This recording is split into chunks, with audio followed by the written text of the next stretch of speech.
All right, here we go. Dr. Stephen Greer, welcome back. Famed researcher and retired emergency medical doctor who now heads a disclosure project and focuses on ending the secrecy around UFOs and UAPs. Welcome back to VladTV. Thank you. Great to be here with you. This is actually the first time we're face-to-face. I know. It's great. I've been wanting to meet you for a long time. Oh, yeah. No, last time we did it remotely, but I had to get in the same room with you. Yes, here we are. I'm glad you could come too.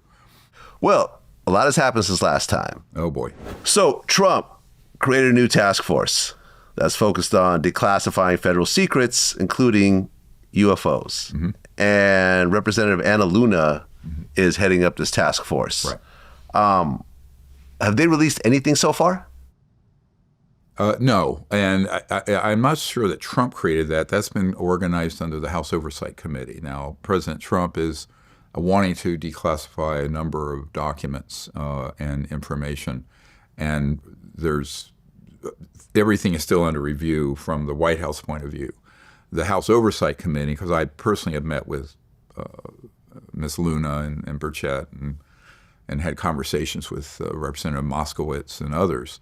They have a task force that has a number of objectives. It's not only UAPs, other issues.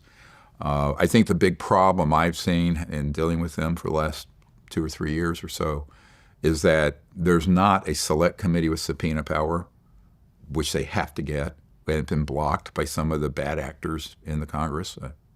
And number 2, they don't have the funding for a specialized staff. So you need a staff of people who can become expert in this area. And if not, you're not going to be able to know anything. So my experience there is that we'll go in with briefing materials that's dispositive evidence and proof and firsthand witnesses. Other people who are professional military and intelligence disinformation operatives go in and then gaslight them in another direction. So for the most part, these people in Congress mean well, but they don't know where the washroom is. They don't even know where the landscape is put out. So, and I don't see that changing. I know 3 years ago when I was brought into the Senate Intelligence Committee SCIF, the Secure Compartmented Information Facility where you do exchange sensitive and top secret information, those guys who are at the top of Senate Intelligence and Armed Services investigating this hadn't not gotten anywhere. But the lead guy was told, you can spend 10 or 20% of your time on this. But his portfolio was oversight of CIA, NSA, National Reconnaissance Office that runs all the secret spy satellites. I mean, come on. You need a staff, 20, 30 people who drill down on all the evidence and get to the bottom of it. So it's not muscled up to the extent it has to be. So what I say is that they have 2 pathways here.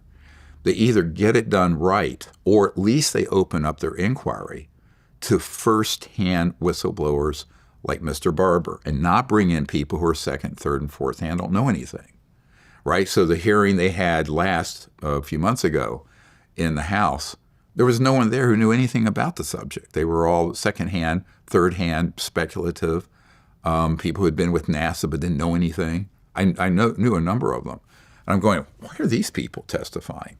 You want someone who's actually handled the craft, handled the bodies, been operational on a retrieval team, or even like Mr. Herrera, who came across this thing and almost lost his life by these thugs who said, look, we're going to mention this, you're dead.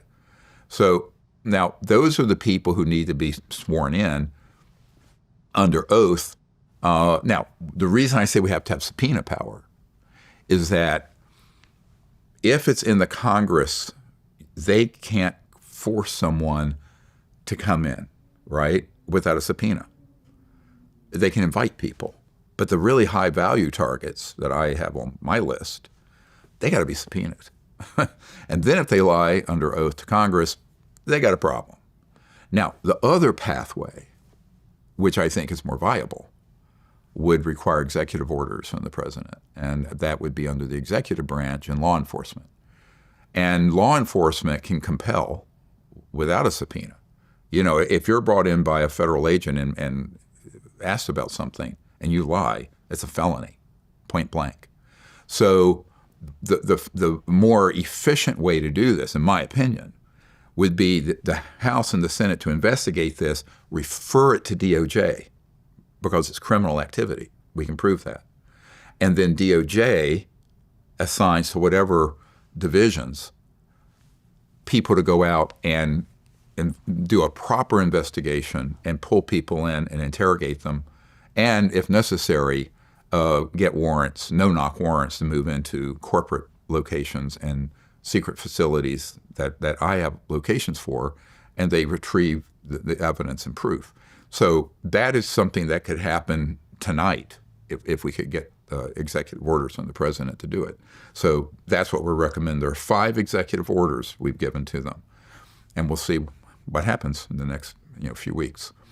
Well, Kash Patel, the new FBI director, he's been vocal about exposing UFO secrets and so forth. What's your take on this? Yes, he has, but he's been gaslit by Lou Elizondo and other people that are professional disinformation operatives. So here's where you get into a big problem.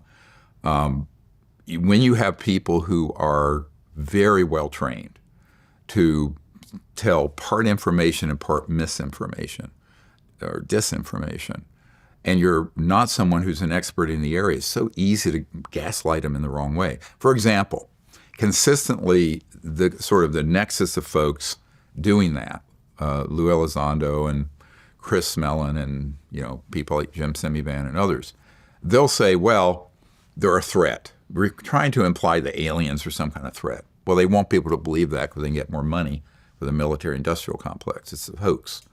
But the other thing they'll say is, we don't have anything that flies like that. Oh, really? Yeah, we do. And we have had since the 50s. Literally since the 50s. So then you ask the question, if you put some real information, this is why I call it the poison pill. So on the outside of this poison pill of disinformation is the sweet truth of some facts and evidence. But inside the messaging, the narrative, is a total disinformation narrative designed to move them off the path of finding what the real truth is. Now, I will tell you, the bigger secret here is not about extraterrestrials. It's about the fact that there's a covert, illegal operation, unconstitutional, that have technologies that can, as I'm quoting Admiral Wilson, the head of Intelligence Joint Staff that I briefed, can do circles around our B-2 stealth bomber, circles around it. So, and those are human. So that is a threat to the U.S. Constitution because of how they're operating, but it's also a strategic threat. And those assets are operating all over the world. We know they're in China, they're in Russia, they're in the Middle East. One was downed in Iran that we had to retrieve. We'll have this from a Green Beret source who's read into that operation.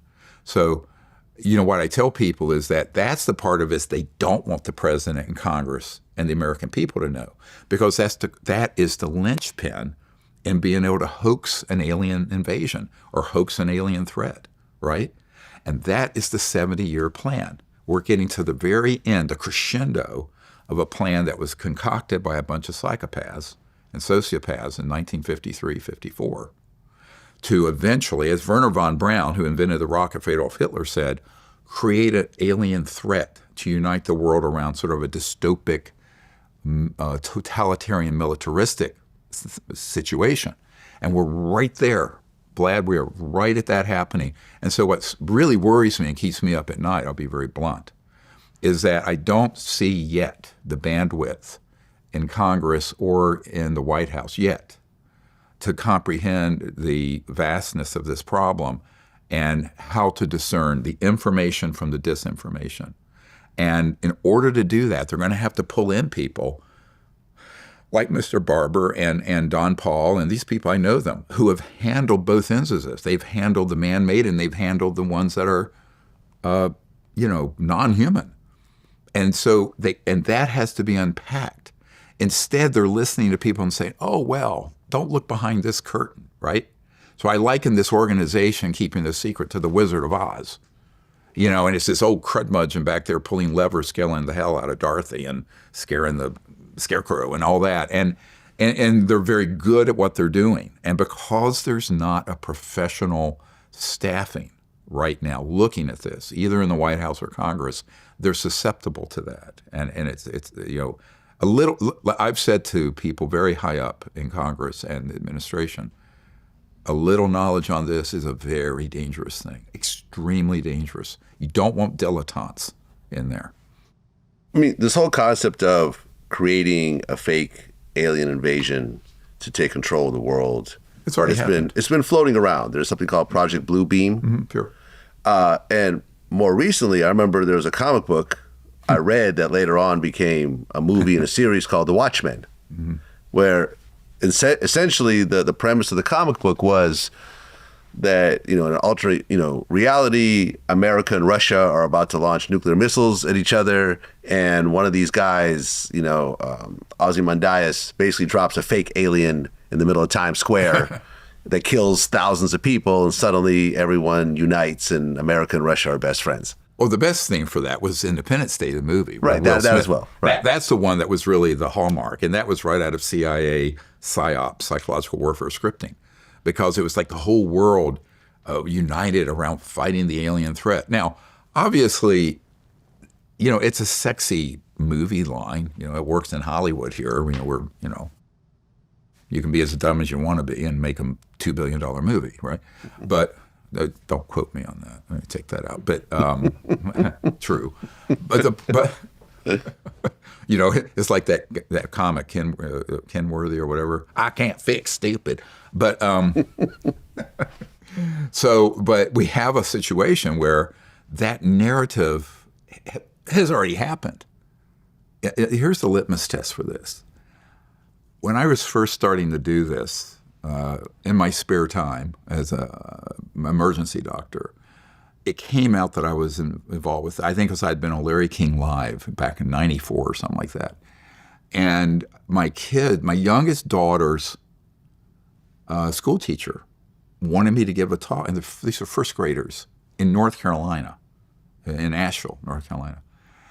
And they wanted to have me come in and present on this. Now, you have to remember, my daughter was 6 years old. She's 36 now, so it's 30 years ago. And the first question out of the mouth of a babe was, yeah, but Dr. Greer, aren't you afraid that if you go out, you'll be abducted by the aliens? Now, this is a first grader in North Carolina 30 years ago. And at that point, I went, boom, PSYOPs have reached saturation. That between movies and entertainment and the ufology mythology, everyone thinks that's going on when it's a CIA PSYOP, right? Now, I knew that in the early 90s. I didn't know it until probably 92, 93. And then I had men who were operational, who had been on man-made UFOs using strange robotic grays and other creatures to abduct people for the psychological warfare value, but also to cover up some real events. So sometimes there would be an actual ET event or an experimental aircraft of ours that looked like a UFO, and people would have seen it, and what they would do is create this fake alien abduction. Same thing with the cattle mutilations. That's what those are. Mm-hmm. And we've known this for a long time. Now, that's not the conventional wisdom. It's certainly not what someone like Lou Elizondo and those folks would go in and say. They say, oh, no, that's what the aliens are doing. And they know damn good and well it's all a PSYOP. I think the biggest news in this world was the Jake Barber interview. Oh, yes. I've been working with Mr. Barber for a couple of years and knew about his operations. Very little of what he did and knows has come out yet.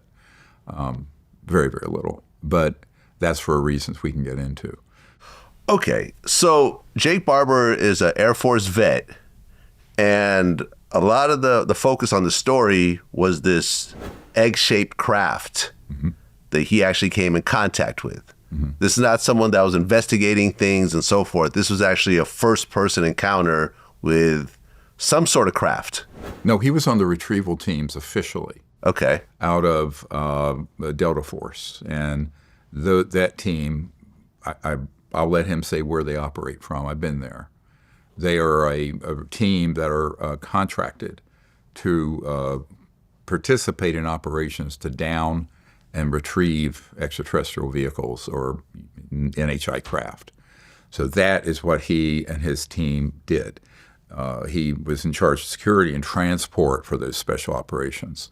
out at a couple of black sites out in the desert. And I've been to these sites.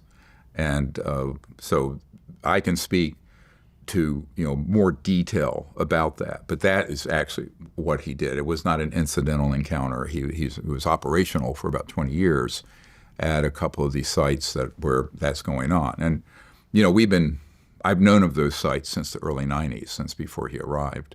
And so his operations go back quite some time there. So he became fairly senior over the years, and he went from being in the military to then working, being set up in a corporate entity that contracted and would sort of work with government and aerospace companies to acquire those craft and then get them downed and then retrieve them so they could be handed over to be studied or reverse engineered.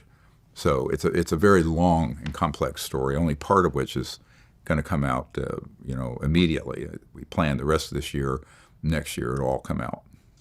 So this particular egg spaceship, I guess, is this extraterrestrial? Yes. Or is it reverse engineered? No, that one was ET origin. So, interestingly, he and I talk about this at some length. Right now, unless you're very expert in this area, you're not going to be able to distinguish between a non-human one and a reverse engineered one from Lockheed or Northrop, unless you know what to look for. And even then, the science of studying those technologies and aircraft from other places, that has been going on for 80 years, literally 80 years. So 45 to now. So there's been this, it started out like this, very slow, and then it boom, broke out back around the mid to late 50s forward. There was a huge breakout in how those technologies operate. And people are shocked when I tell them, I have an intel source who is the top scientist at the Naval Research Labs in Washington. It's the largest Department of Defense lab. He was in the vault, as it's called, where a lot of classified things are kept on this subject. And he saw that it was October 1954 that we mastered gravity control. So now imagine you've mastered gravity control. We were fooling around with it prior to, but you mastered it by then. Now, 54 to now is 70 years. So imagine a 70-year technology curve with the brightest minds, scientific minds in the world, recruited high school, college, into those programs, and virtually unlimited black budget funding, right? Trillions of dollars. So what is being flown out there would deceive the president, Senate Intelligence Committee, and this is the problem. So he and I have talked about this. So Jake Barber and I have had these long discussions where even for expert people like his team, often it's very hard to distinguish between one and the other. But this particular object is an egg-shaped object. Those have been reported for a very long time. Now, do we have knockoffs that look similar? Yes. So any shape that you would see that was non-human, we've sort of done a copycat. And that's for false flag operations. So, the public won't know, is it real? It's like the old, years ago when there used to be audio tape. Is it real or is it Memorex? Remember that commercial? Yeah. Is it real or is it Memorex? Is it an original that's non-human, extraterrestrial, or is it something that has been a facsimile that's been reproduced and which pretty much fool anyone who's not quite expert in the area? And I think in the last 30 years since I've been doing this, the refinement of that technology at almost where, if you look at Michael Herrera's testimony, the Marine who encountered one of these man-made ones in Indonesia, it was so advanced, but then you could tell if you got close to it, it had seams and parts. It was man-made. It's a Lockheed platform. Ones that you see that are triangular, there are ones that are extraterrestrial that are triangular. Most of the ones people see are my uncle's old company, Northrop Grumman, or the Raytheon platforms that are triangular. Typically, the Raytheon ones are a little less equilateral. They're a little more elongated. And those, if you look at Stephen Dignan's testimony, it's up on our site, and we actually have it in our new book that just came out. I'm going to show you in a minute. That was at a level where it was almost had a living component. So when we went up and touched it, it kind of purred, reacted. If you look at his testimony, he was out here in California at Fort Irwin in 2000. And that was a Raytheon device. And I would say out of 1 million people, all 1 million people would think that was extraterrestrial, and it wasn't. He and his wife were abducted into it and tortured. But, this is the other part of this whole story that no one gets. I mean, the ufology, it's all the abductions and mutilations. I say, yeah, I've debriefed about 24 guys who've been operational in those programs doing that. So, I'm sorry if you're gullible, but wake the fuck up. Excuse my language. But they ain't happening by the ETs. So most of the information on this is actually part information spun in with disinformation. And this is one of the real problems. And the reason I think it's important to bring this up is that when you're on these retrieval teams, like Jake was on, some of them are at a high enough level they're only retrieving, weird things. Like if you're on a retrieval team and you have a B-2 stealth go down, okay, that is one level of clearance. But it's another world when you start retrieving the man-made UFOs and the ET things. And so you get cleared slowly into that level. And I have a number of folks that we're working with who had that same trajectory. They started out very young, retrieving, a crashed jet, Air Force jet or something that had classified components on it. They all do, sensors and things like that. Be sure they don't fall into enemy hands. But then certain people then get cleared into this other level of exotics, or what's euphemistically called AT, advanced technologies, but super advanced exotic technologies. Well, Jake Barber said that he could actually summon this egg ship with his mind. Yeah, it's not quite that simple. It's, as you know, in 1990, I started the whole CE5 contact initiative, using consciousness interfacing with extraterrestrial sensors.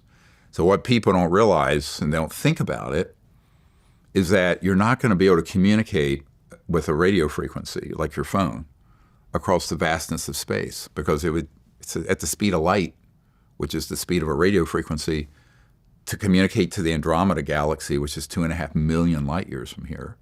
It'd take you 2.5 million years to get that signal there, and another 2.5 million years for the person to answer your call. Right. Not going to happen. So when you're dealing with, this is where you get into strange stuff, right? And the CIA people call it WSFM, stands for Weird Science and Frickin' Magic. That's literally what they call it. And my uncle's old company, I met an engineer, worked on this weird stuff, and he said, we just call it PFM, pure fucking magic. Excuse my language, but I mean, that's what they call it. And they're really high-end engineers in aerospace. So those technologies are the heart of one of the central things of the secrecy. Because I accidentally stumbled across that when I was 18, when I had a contact experience, and realized that those communication systems and those civilizations are interfacing with not just random thought and consciousness, but in a state of more expanded awareness and coherent thought, like a laser, like your thoughts are boom. They pick up on that at the speed of thought, which is instantaneous. Because the conscious field is actually omnipresent. It's the ultimate quantum entangled field, meaning that every point in space and time is integrated into it, and there's no latency in time. Instant. So you're saying thought is faster than light? Oh, yeah. It's instantaneous. Got it. And what is a quanta of thought? Can that be quantified? Yes, it has been, and it is. So the covert programs mirrored what we were doing for peaceful contact into a program they call P3, psionic operators, where they would find people and put them through a program training them so that they could become basically biological machines. And it was brutal. Most of them died, ended up in comas. But the ones that survived became adept at being able to do that, but for a hostile reason. They weren't doing the CE5 contact. I mean, anyone can do it. You can get the app CE5 Contact. The app is on all the stores. you can learn to do this, and it's for making peaceful contact.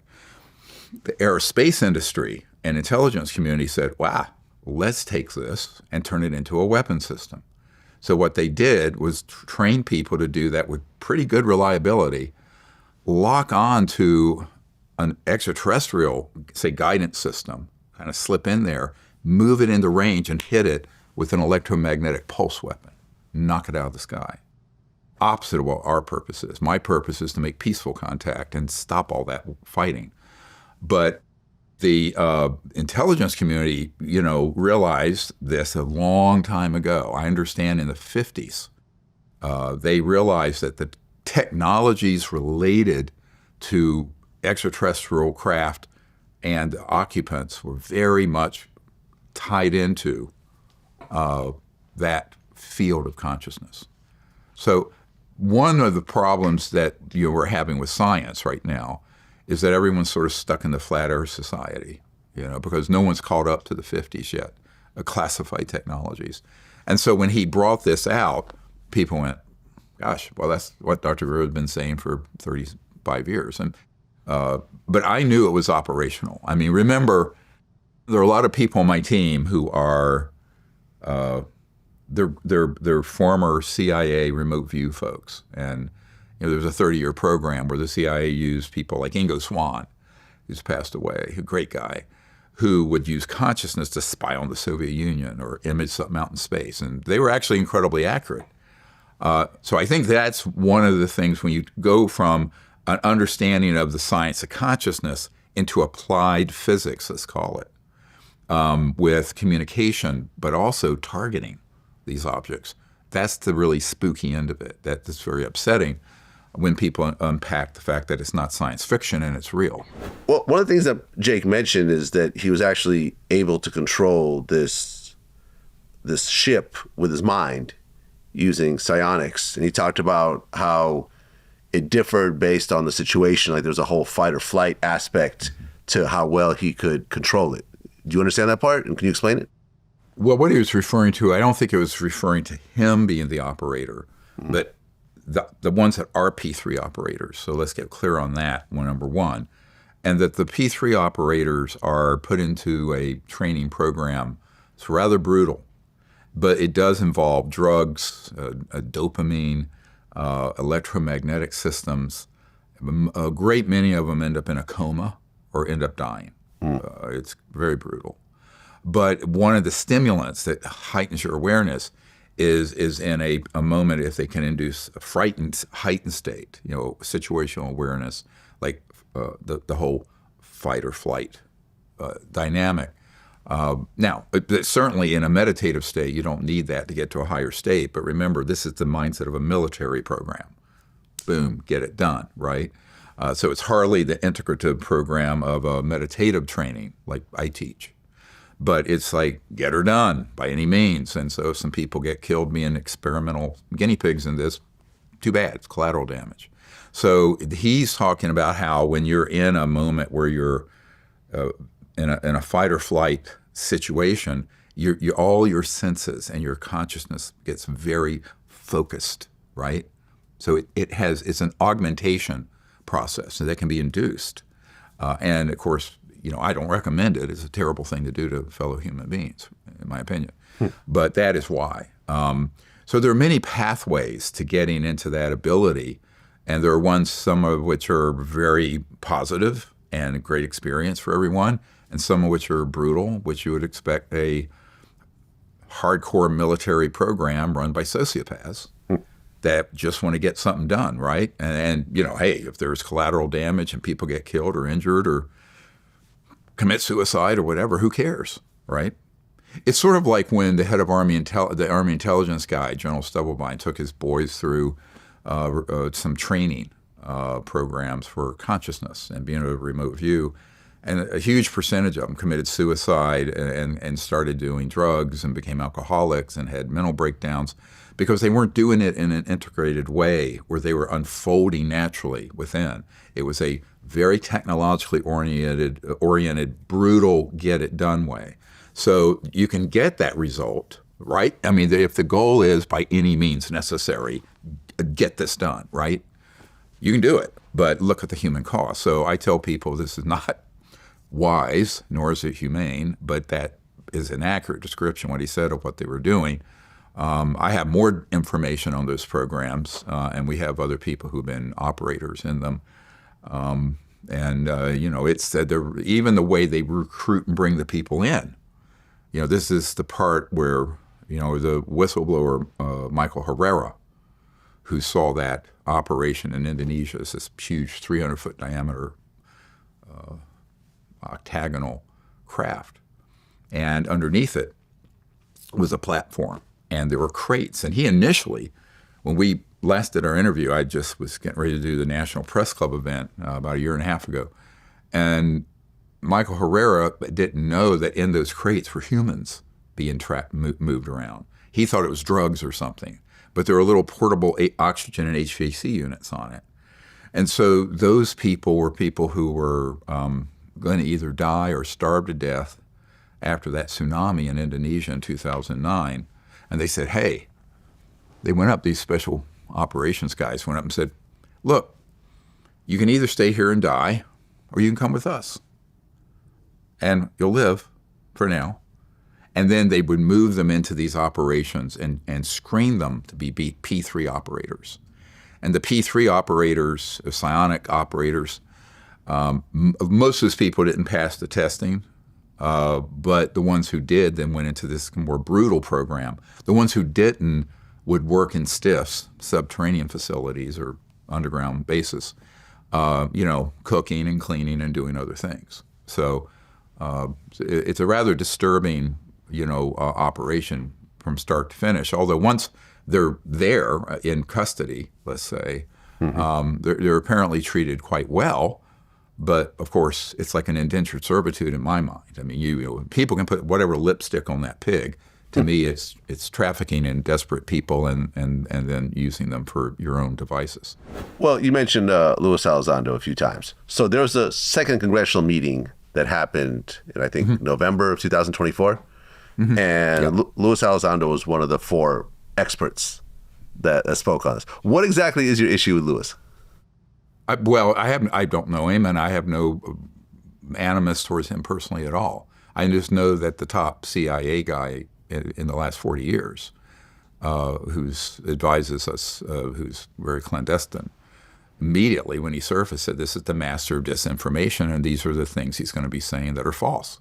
So what I tell people, I don't have a problem with anybody, but I have a problem with someone deliberately providing false information to novices, people who are just trying to investigate this with the best of intentions, like Ms. Luna and others, and they are being gaslit and deceived. That's my problem. But my bigger problem is that what is the agenda of that deception? The agenda of the deception is to get people on the side of an alien threat to supports the same cabal that's been keeping the secret, right? And at the same time, present something that would be much more terrifying than 9/11 or COVID and try to seize control of people's freedoms under this, sort of ruse of a threat from outer space. So long before I got on the stage doing this, I think that had already been baked into the cake because they started abducting people and doing cattle mutilations in the late 50s and 60s. The first mutilated animal was a horse named Snippy. And the doctor who was called in on that, a hematologist pathologist from Denver, was a very good friend of mine. And I went out to his home, and he says, that was absolutely a covert human operation. But of course, then you get people who write books like Linda Moulton Howe, an alien harvest, and they're harvesting body parts. Yeah, they are, but it's not ETs. It's a covert human program. So I think the hardest thing, that I've had to deal with, and I was warned about this in 1991 by an old CIA hand, a different guy. He was a character. He was like this chain-smoking, looked like the cigarette man in X-Files, and long hair.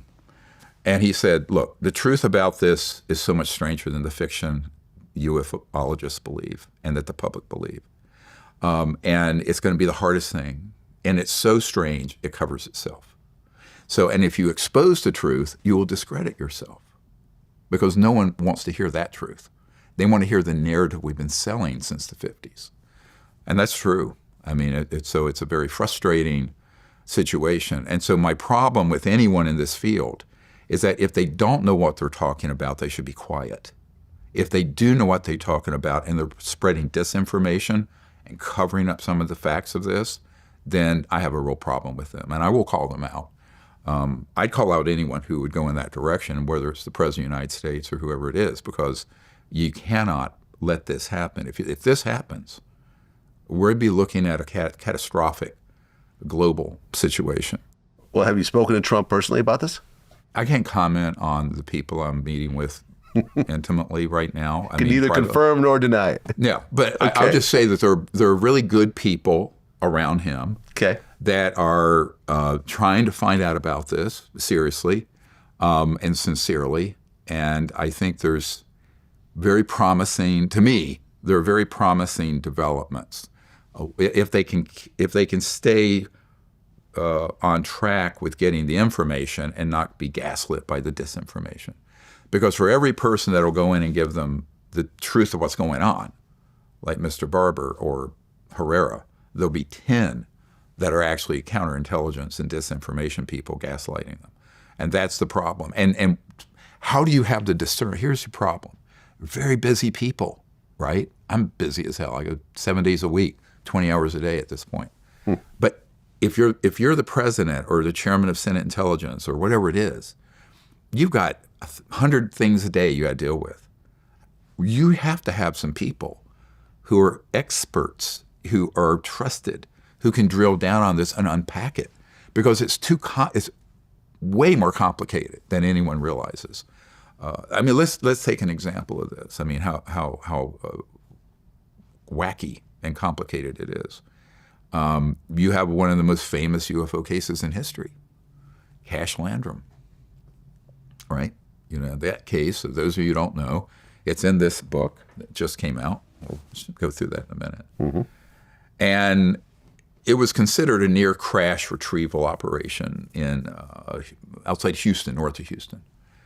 And there were 3 people, a little boy, 5-year-old boy, and his mom and his aunt, driving along a highway. And this UFO comes out, descends out of the sky, very unstable, and all kinds of stuff coming out of it. And they were slathered in radioactive waste.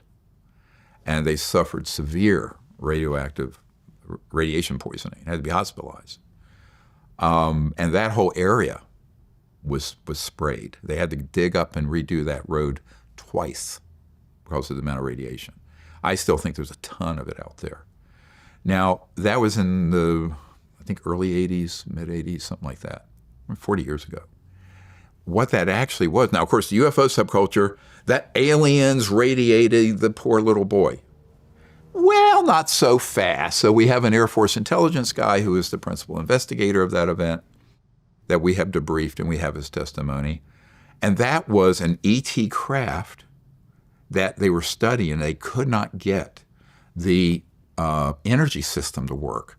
So they foolishly put on a portable nuclear power plant on it to get it going. And it was headed east out of Nevada and was headed east, and it malfunctioned. It had a filter, some kind of circulatory filter system that ruptured and started spewing all this radioactive waste. And there were 4 human pilots on it trying to learn how this thing operated. But it was a non-human craft, yes, but the energy system and the pilots were humans trying to figure out how the thing worked. So this was one of these things that went bad. Now, you can imagine Air Force intelligence and others would love to have people think, oh, well, that was, the aliens did that to those poor people. That's one example of which there are thousands. So when they screw up like that, they're going to be happy to say, oh, the aliens did it. It's like if somebody farts and there's a baby in the room, oh, the baby farted, right? So, I'm sorry to be so crass, but the fact is that happens all the time in this subject. So you have to go to firsthand sources. Like in this case, we have the testimony of the PI, the principal investigator of that event. Now, that takes a lot of work. You know, if you're just sort of a hobbyist on this, or you're someone in Congress who has 2 hours a week, or no, 2 hours a month to drill down on this, you're going to be in a lot of trouble very quickly, misinterpreting things. So I think the people have to insist, you're going to do this. It's a big story, biggest story in human history, frankly, and a huge national security issue. Got to do it right. Cannot do it halfway. Now, Congress so far doesn't have the tools to do that. They almost got them a little over a year ago. And there was the Senate passed a great bill that would have had an amnesty, safe harbor period for these whistleblowers we have. And, I have 760 plus whistleblowers. But we went over to the House for reconciliation. It was part of the defense funding bill, the National Defense Authorization Act. It was called NDAA. It went out of the provisions for amnesty or safe harbor were unanimously passed out of Senate Intelligence. And I actually helped with the folks who were putting that together quietly behind the scenes, writing it. And so it then went over to the House, passed the Senate, not unanimously, but overwhelmingly, went to the House, and there were some people who killed it. And there was, Congressman Turner of the House Intelligence Committee and Mike Rogers of the Armed Services Committee in the House, and some other people killed that thing, ripped those provisions out, and stripped it of anything meaningful. So we then concluded, and I told Jake and other people who a lot of the guys I've been working with are sitting in the wings waiting for something to happen that protects them. They need legal protections because many of them have been in operations that are illegal. They need physical protection because there are wet works, assassination, targeted killings that have been authorized against people. And I know he has had someone on his team killed. I've had people on my team killed over the years. So until that happens, you're out here naked or uncovered, very dangerous. So for people to expect all this to get dealt with, but the government they haven't even figured out that there's lethal force used against high-value whistleblowers. Until that kind of gets through the Congress or an executive order. The president could do this with a stroke of the pen, no question. Absolutely. President has the power to authorize full investigation and DOJ to provide immunity or amnesty, in other words, they'd have to come clean on everything, right? But that's what we're recommending because there's some very high-value whistleblowers who have approached us who want to do it. But right now, we're not protecting them. And these people are patriotic. Like Jake and his guys are very patriotic. Well, outside of Luis Elizondo, other people actually spoke at this second congressional meeting. Mm-hmm. One of which was Michael Schellenberger, who's an independent journalist, and he claims that an informant gave him a secret 12-page document that went over Immaculate Constellation, which is reverse engineering of UFOs. Mm-hmm. Right. Can you explain this? Well, that was one compartmented code name, right, that he had information on.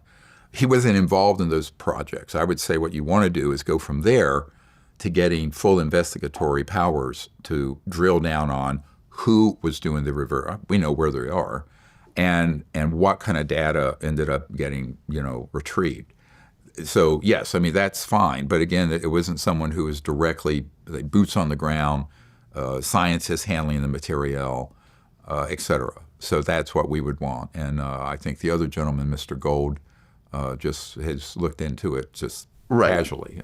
You had Michael Gold, who's a former NASA Associate Administrator of Space Policy and Partnership, and also a member of NASA's UAP Independent Study Team. Mm-hmm. So he testified as well. Yes, but he didn't know anything. Okay.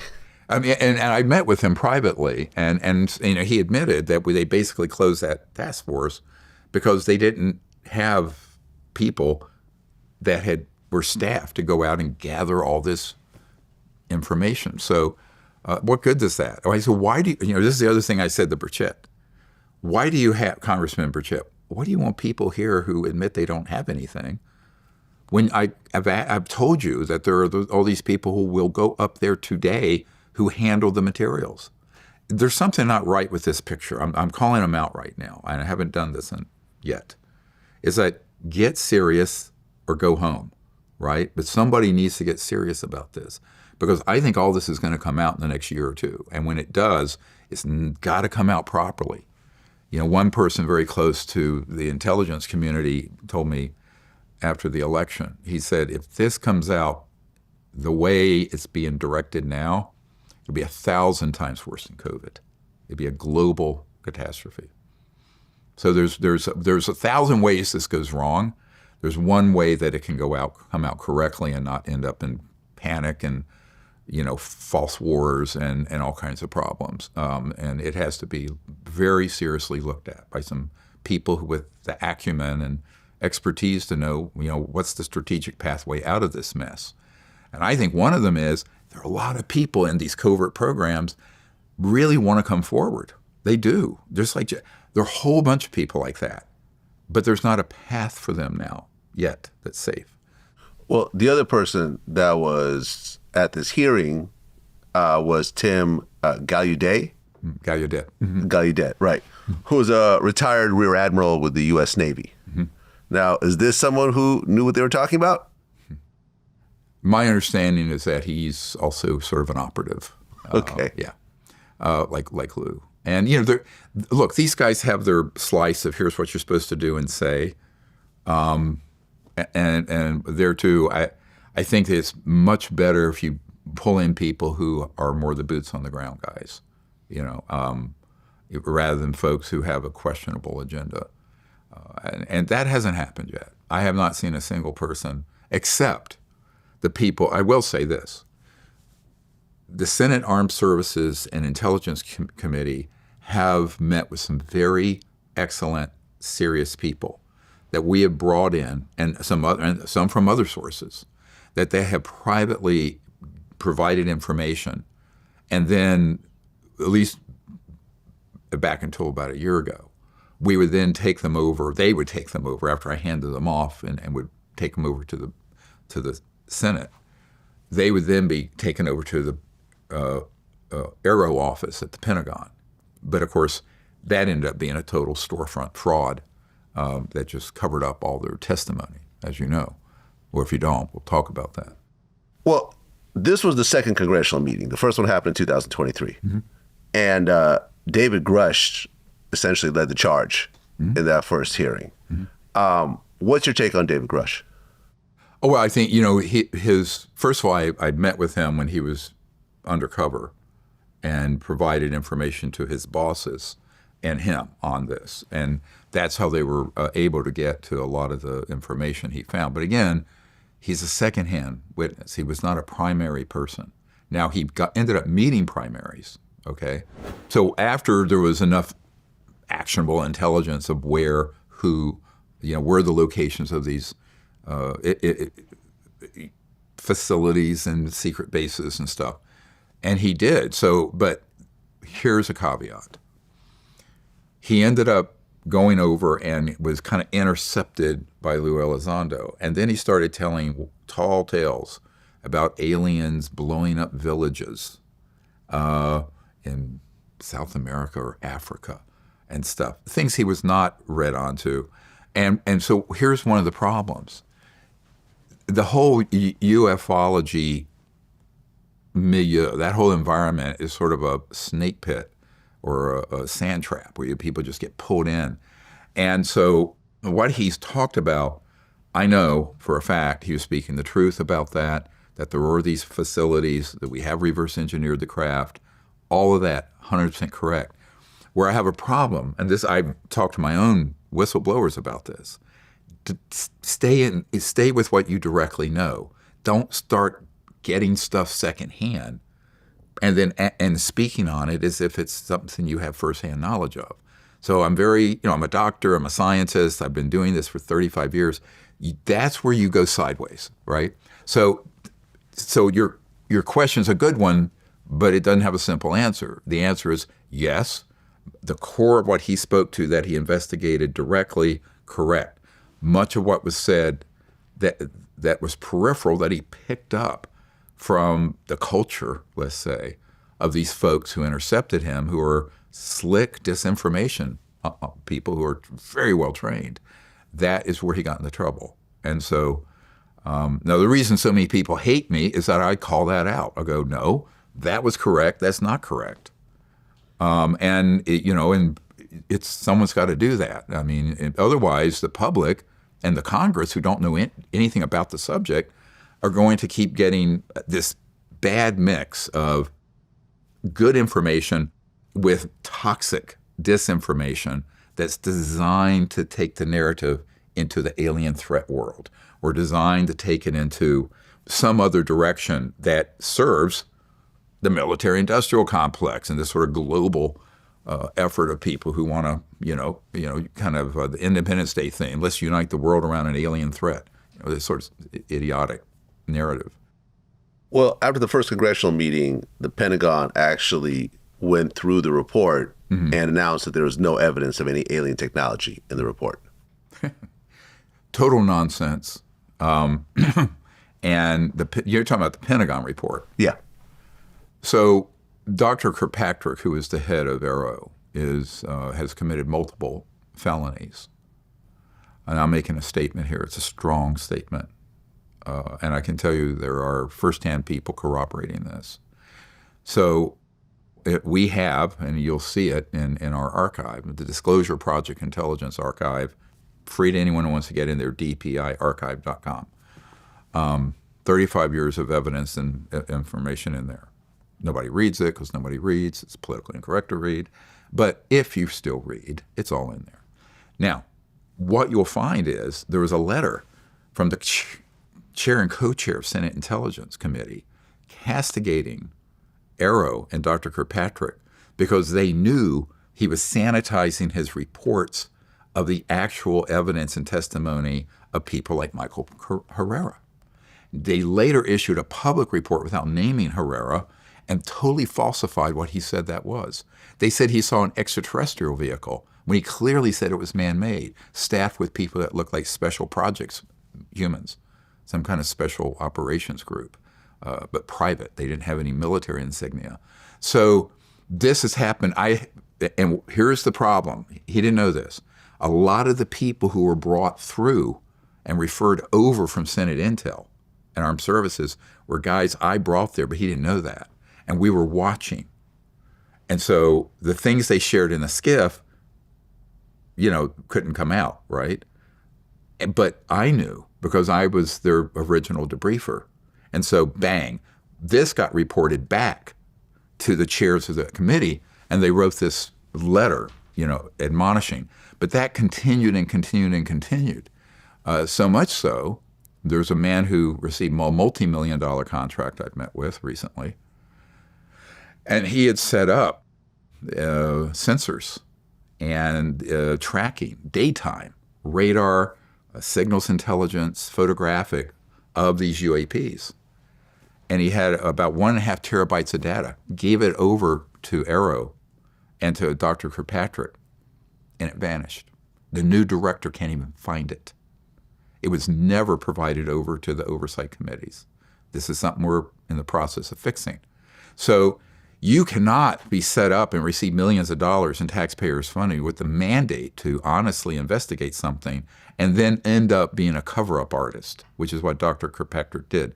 This is why most of the whistleblowers I know wouldn't touch that office with a 10-foot pole, because the people over the last 3 years that we brought through there saw how their evidence and testimony was either covered up or distorted, deliberately distorted, factually distorted. And that is a felony because you're reporting falsely back to the Congress.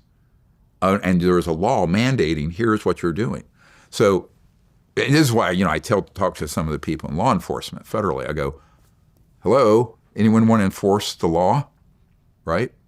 Because if I were to pull a stunt like that, I'd be in shackles, right? So why? Why are these bad actors immune from lying to Congress, falsifying reports, whatever it is? So that's a big problem. So whatever, how do you know they're lying? I learned this in 1993 after I briefed the director of the CIA. Their lips are moving. In Washington, these people, how do you know they're lying? Their lips are moving. So on this subject, I'm sorry I sound so cynical, but, you know, I'm too old and too tired to pretend that it's just not a bunch of chicanery. Well, Netflix had a series called Investigation Alien. Never saw it, never heard of it. It was hosted by journalist George Knapp. And one of the big things in terms of the focus on the series was this jellyfish UFO video from Iraq. Mm-hmm. You know what I'm talking about? Mm-hmm. Now, I looked at this video, I did some searches online. What a lot of people are saying is it's actually just a bunch of balloons that are just flying through there based on a wind. And, you know, as someone who has, you know, helium balloons in my house sometimes, you see how they just sort of them. I've seen that. Yeah. At one point, they get a little bit low, then they just sort of float around the room at eye level. And that's what it kind of looked like to me.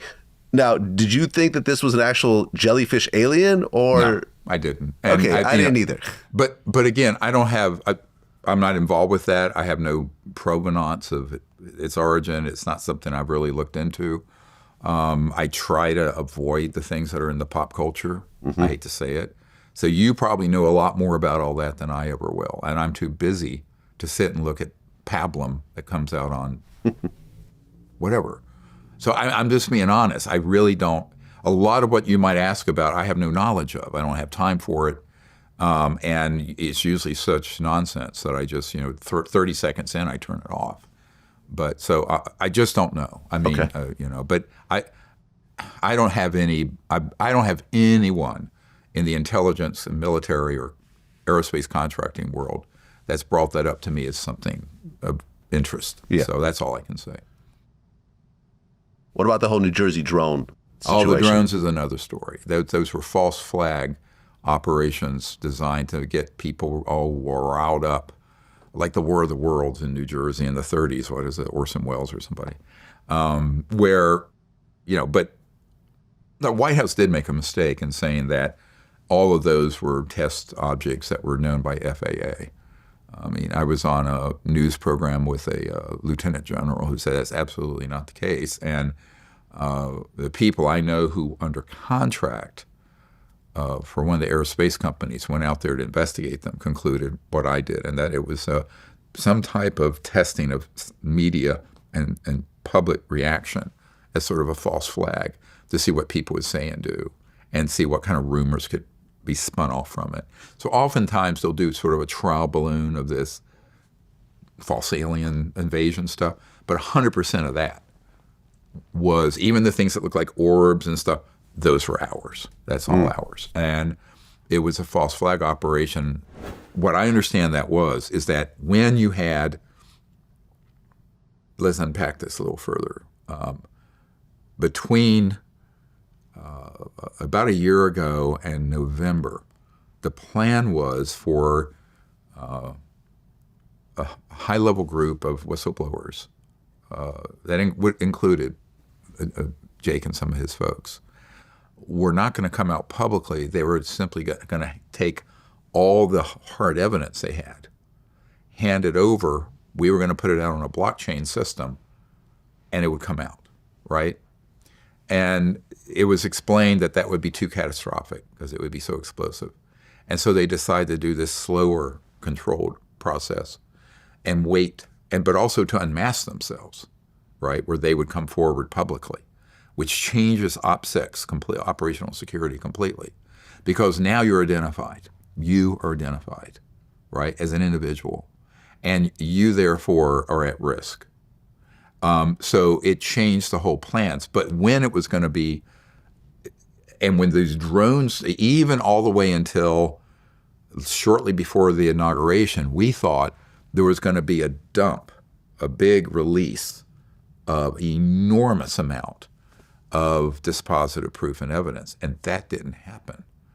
And but when that was still in the planning and discussion, they launched, anticipatory to that, all these drones and orbs and what have you, because they wanted people to start thinking that everything that they were going to disclose was somehow related to just drones and experimental things. So it was a psyop, basically, that was done in anticipation of events that were planned that ended up not coming to fruition because it was decided these guys would come out publicly rather than stay clandestine and masked but just let the evidence out. So I think the thinking in that group was that this needs to be a more controlled release with executive orders and congressional actions providing a pathway. And there are some very senior people. There's a chairman of a major corporation, a household name in America, who's reached out to me, who has documents and all this evidence. And as soon as he reached out to me, he had his family threatened, his grandchildren and children. And right now, if he were to come forward, his concern, aside from perhaps having all his wealth confiscated under RICO, Racketeering Influence Corrupt Organization Act, which is like what you use against the mafia. Because this organization running this is like the world's largest mafia, organized crime network.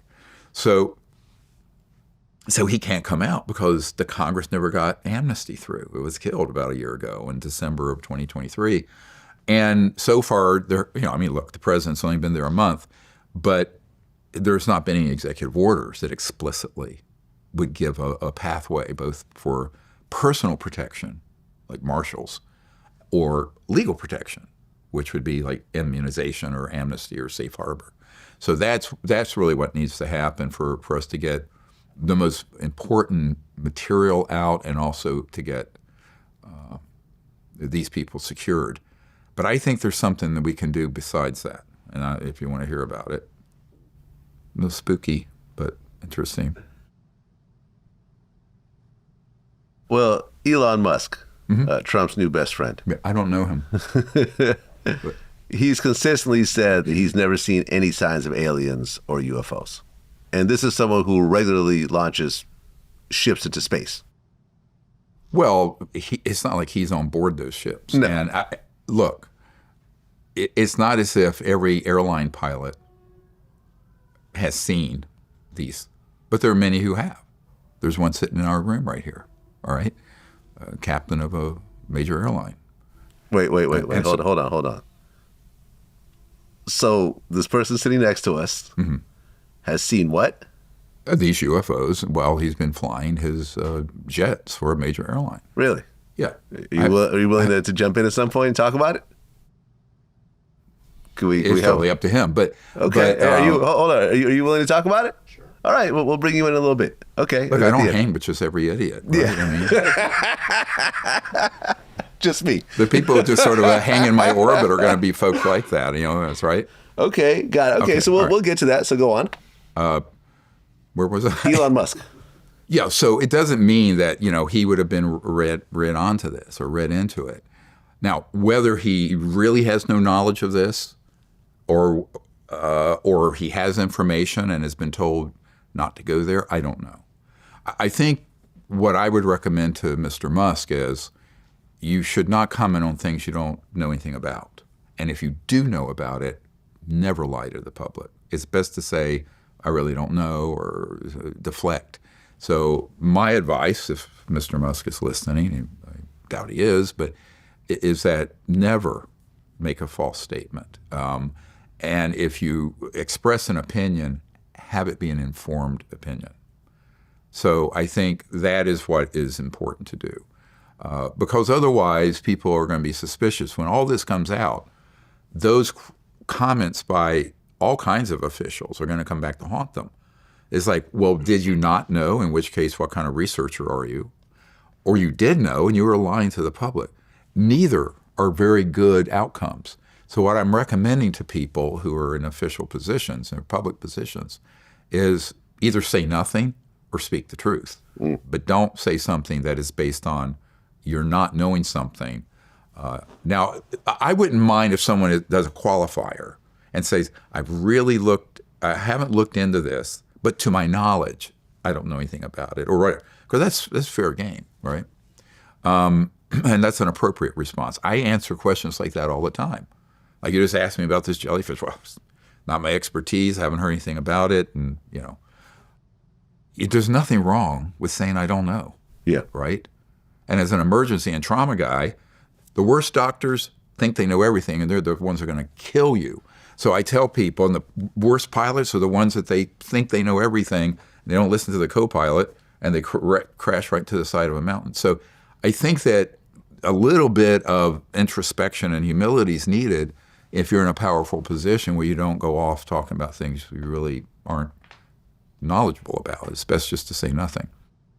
Well, Tom DeLonge, who's the co-founder of Blink-182 and who's worked with you.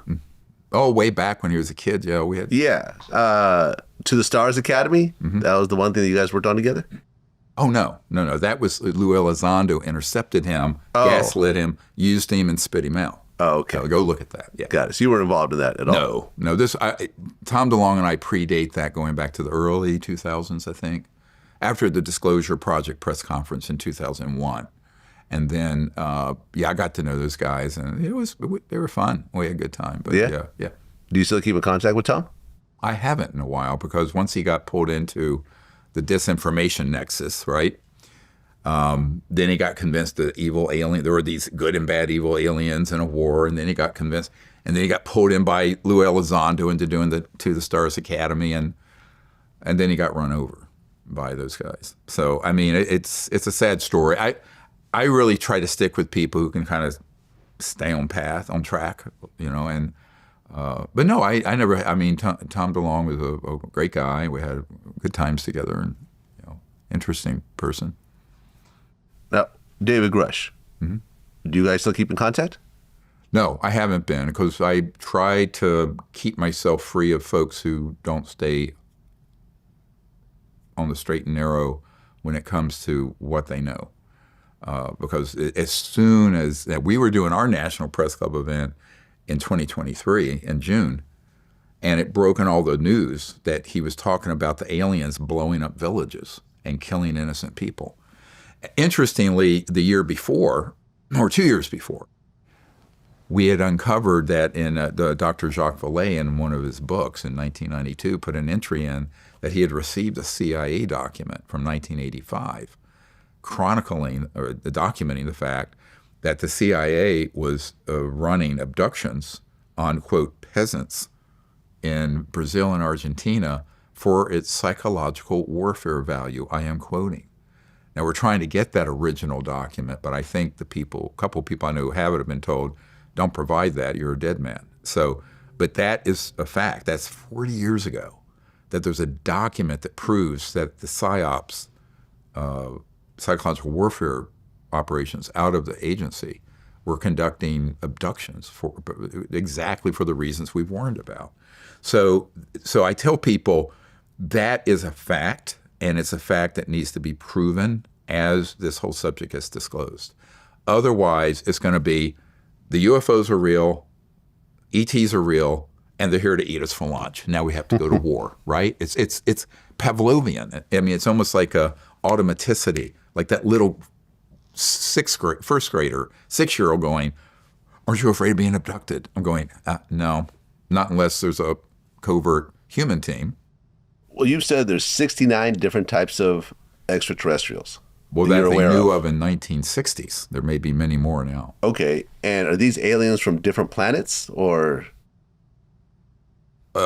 Yes, I'm quite sure they would be from different star systems because of the diversity of the biological form and size. I mean, some are 1.5 feet tall.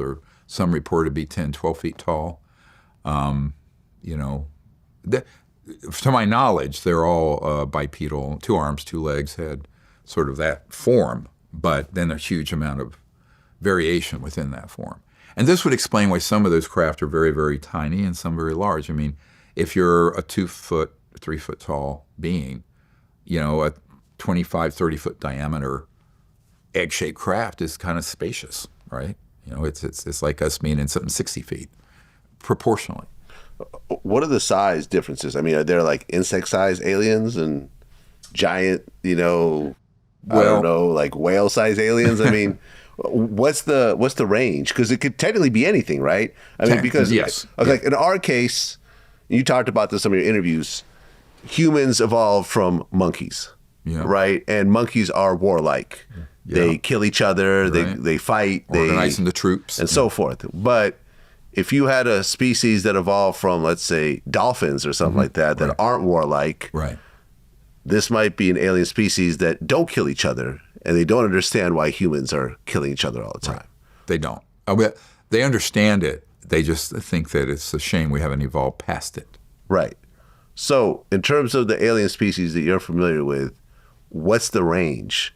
Are they all like little gray men, or are they just completely different? Oh, no. They're totally different. And most of the ones that you see on the spooky covers of books, and well, at least those are ours. Those are our robotic fake aliens. Those are the CIA drones and robotic objects. And the really sophisticated ones are actually bio-nano machines where they have biological material, and that's what they were using, the culture material from the cattle and animal mutilations was being used to make those very sophisticated fake aliens. And there's a physicist that I know who worked on those programs. And it really sounds like Mingala or Stranger Things or something. But the strangest things are true, my friend. And so, in terms of my personal knowledge, I have heard of ones 1.5 feet or so tall to ones that range the upper end 30 to 40 feet tall. 30 or 40 feet? Yeah. Wow. But that's, pretty rare. And, depending on the planet and the gravitational and everything else. I mean, look, there are humans that have been 8 feet tall, and there are humans that have been 3 feet tall. Yeah. So I think about the cosmos and how vast. I mean, it would make sense there'd be enormous diversity. And this brings to another question. I mean, you talk about war. The only way Homo sapiens, humans, evolved past where we're stuck is, and people say, well, this sounds like a spiritual discussion now. I say, well, maybe it is that we have to find some foundation for our commonality, our oneness. And it can't be that we're just human, because now we have non-humans that we're dealing with. So what is that? I always tell people it's at that deep level of the pure level of quiet consciousness or spirit that they've done studies is actually a singularity. Erwin Schrödinger, the father of modern particle wave theory and quantum physics, in 1908 he said that the total number of minds in the universe is one. That is, it's a singularity. And so that's the foundation of the CE5 contact protocols, because not only is the consciousness field not limited by space or time, but also the understanding and experience of that, whether it's in a meditative state or even just intellectually understanding it, becomes the foundation of you looking into the eyes of a non-human extraterrestrial, or a person on this planet who may be a different race or a different culture or whatever, and seeing beyond the superficial and seeing right into the soul, or right into the conscious being that's in there. And beyond that, this sort of clear light of pure consciousness. Like when you go into the deep meditative state, the kind of samadhi or whatever. Before I was a doctor, I was a meditation teacher. And so I really did a deep dive into that, because when I was 17, I had a near-death experience. And it really opened up that universe to me. Because my family were atheists, and if an infant test tube didn't exist. So, But that near-death experience when I was 17 was where I experienced for a period of time, when I was away, the sort of the unbounded cosmic aspect of our own consciousness. It wasn't that I went somewhere. I realized that's what's within us. And so when you have that experience, then you realize that's why our motto is one universe, one people. So we don't view them as alien. I hate the word alien because it connotes foreignness and xenophobia. I usually use the word ET people or ET civilizations, non-human civilizations. Well, you talked about how you interacted with extraterrestrials by going into a meditative state and sometimes using very psychedelics. Never. Never? Oh, no. Okay. Never. Now, they'll do that to the P3 operators, all kinds of drugs and stuff. No, my group, listen, I know. So you're not taking any drugs at all? Never. Because that's what I assumed. It was a bunch of guys, if I have a girls getting high and just seeing a bunch of weird lights. Like, no, it's not that. No, we never do any drugs. Okay, and in fair fact, enough. It's against protocol completely. But, got it. And it's not necessary. Now, Can you have a breakthrough moment with some of those substances? Yes, but even the shaman that teach things like ayahuasca will say that if you did it once as a gateway thing, but what happens is that then people use it as a crutch, and they don't just do it once to get to a breakout moment. It becomes something that's and this is the typical Western use of substances, right? Everything, whether it's weed or booze or this or that. It's an addictive, materialistic view instead of something useful. So I am actually quite skeptical of that, even though I know the zeitgeist is in that direction.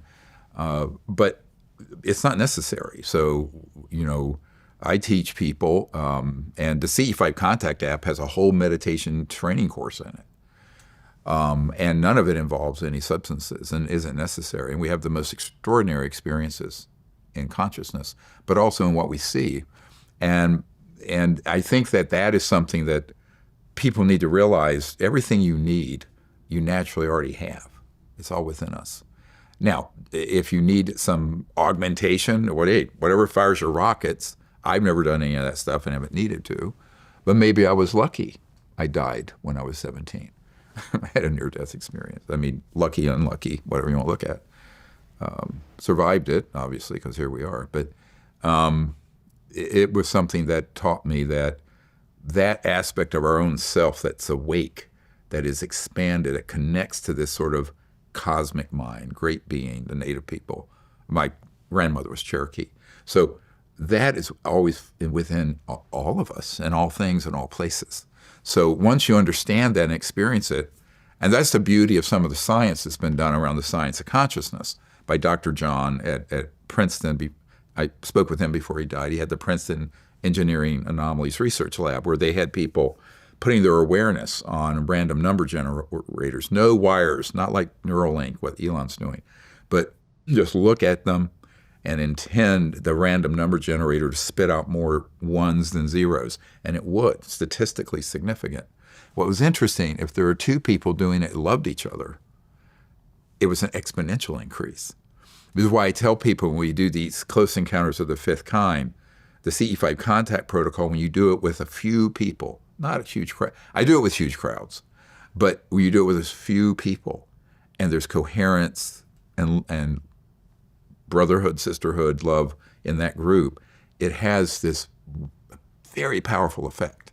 That's almost like a magnet to these advanced civilizations because they know that the future of humanity rests on humans having not just technological development, but social and spiritual development simultaneously, which is, of course, sorely lacking. And by spirituality, I'm not referring to organized religion per se. I'm talking about something that transcends organized religion into sort of the meaning of religion is from the religio, is to return to the source. Well, the source of all intelligent life is this unbounded state of consciousness, samadhi, whatever you want to call it. Have you ever had any contact with people from Heaven's Gate? No. Are you familiar with what this is? I knew it was a cult that did mass suicide down in San Diego right as we were doing the first congressional briefings privately in 97. Right. That's all I know because I remember it was a disaster. It was based on aliens. It was based on them thinking that this alien ship was going to come down and take them all into heaven and so forth, and then ultimately ended in a mass suicide. Yeah. So you have groups out there that take these alien concepts and kind of twist them into strange cults and so forth that sometimes end in the worst possible way, like Heaven's Gate. Mm-hmm. What are your thoughts on that? Well, I think that people should not be part of a cult like that. What I tell people is that the reason I refuse to, I kind of, the people who know me well know I can be a little bit brusque and profane because I do not want to be someone's guru. In other words, people accuse you of this? I mean, you have these big meetings out where people meditate and so forth. I mean, that's could be viewed as a cult by some people. Oh, well, I mean, so you go to a football game, you're at a cult because you're with fans. I mean, this is stupid. Right. No offense, that's a stupid comment. Fair enough. So, Fair enough, yeah. Again, it's dumb as shit. All right? Okay. So, yes, people go out and we do this together. Sometimes we train large groups. But it's not something where there's some kind of a cult-like protocol. In fact, if you ever went to one, which you should, you'll learn that I tell everyone, whatever it is we're doing in medicine as a doctor, here's the ethos. See one, do one, teach one. You see it done once. The next time you're doing it yourself on your own. The third time you're teaching a second-year medical student, right? And so the idea is that everyone empowers themselves to master this capability, both in consciousness but also as an operational team, and make peaceful contact. That's our ethos right there. Now, there's nothing cult-like about it. Now, a lot of people, if you use anything that people disregard as woo-woo, consciousness and meditation, you are a priori a cult. Well, that's ridiculous also.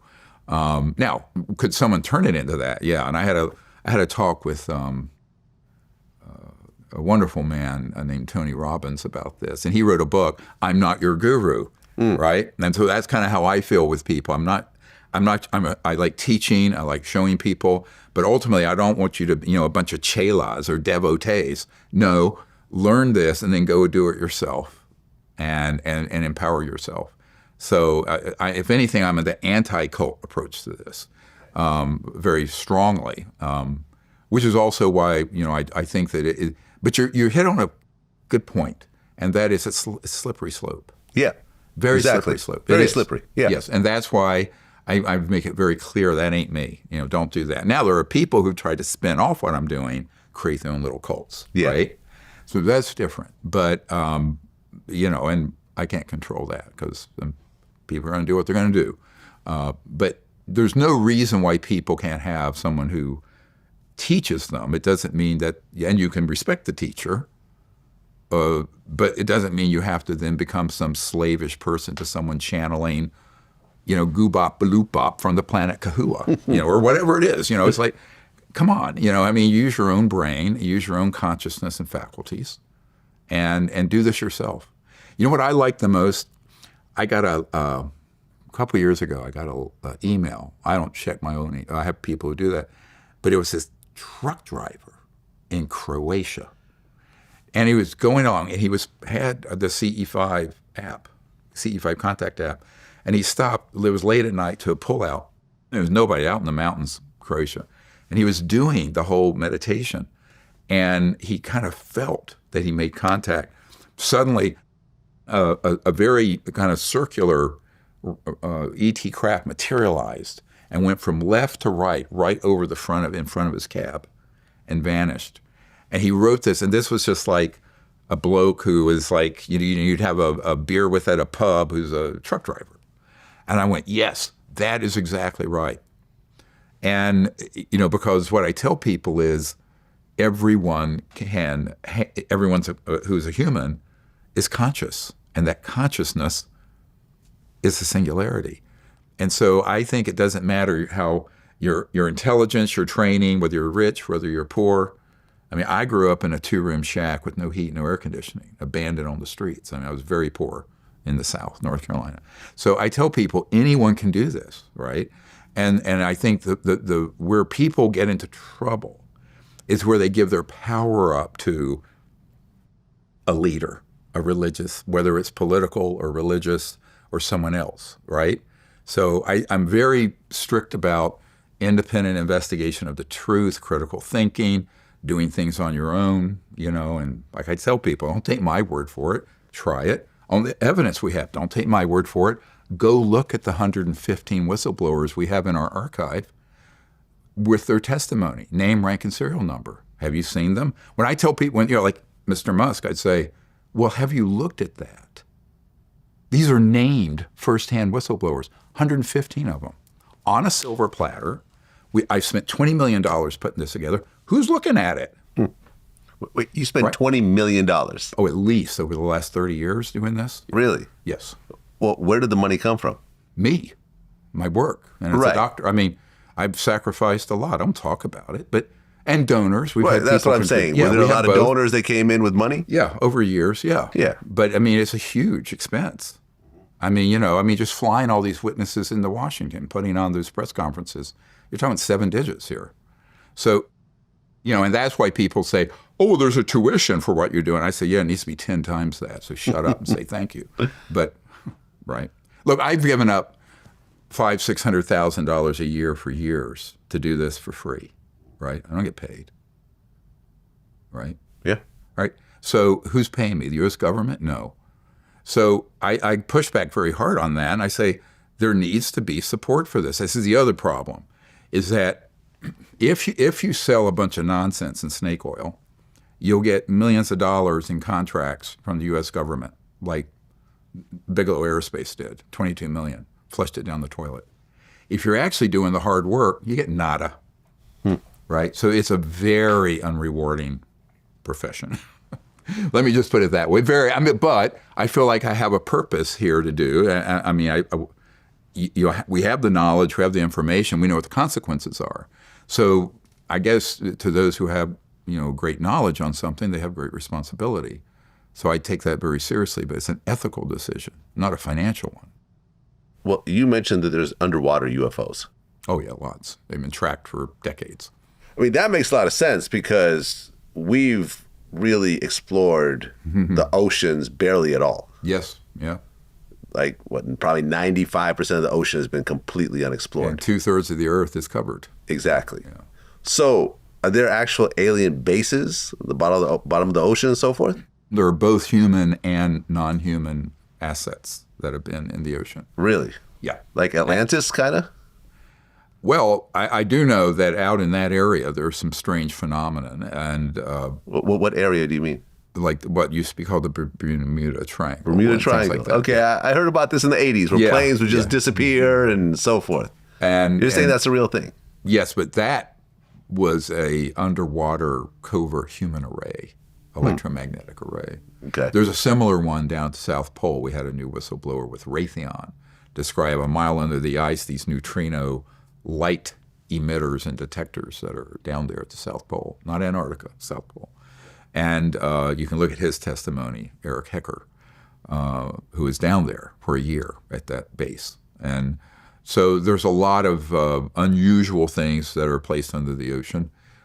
Then there have been extraterrestrial vehicles, and I understand even bases that could be deep because they can go through any medium. Some people call it transmedium. In other words, you can go through water, solid rock, et cetera, and so on. So the technology allows for passing straight through solid matter. Well, yeah, because you said teleportation is a real thing. Yes. And this is what you're talking about.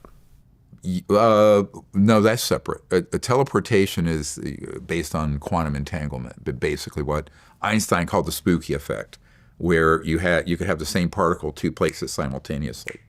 So a teleportation would be it's here, and it's through a quantum entanglement resonance.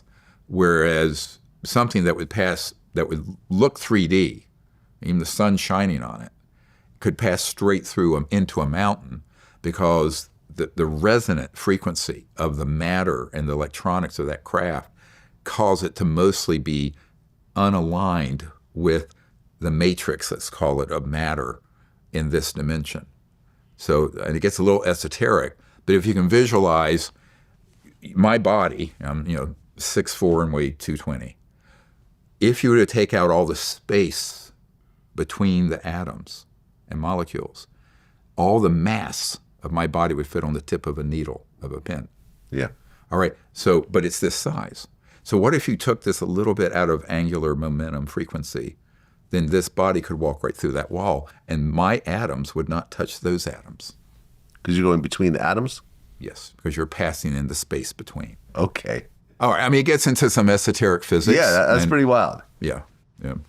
Well, you mentioned the cover-up is really focused on world energy and how trillions and trillions of dollars are made with oil, gas, fossil fuels, and so forth.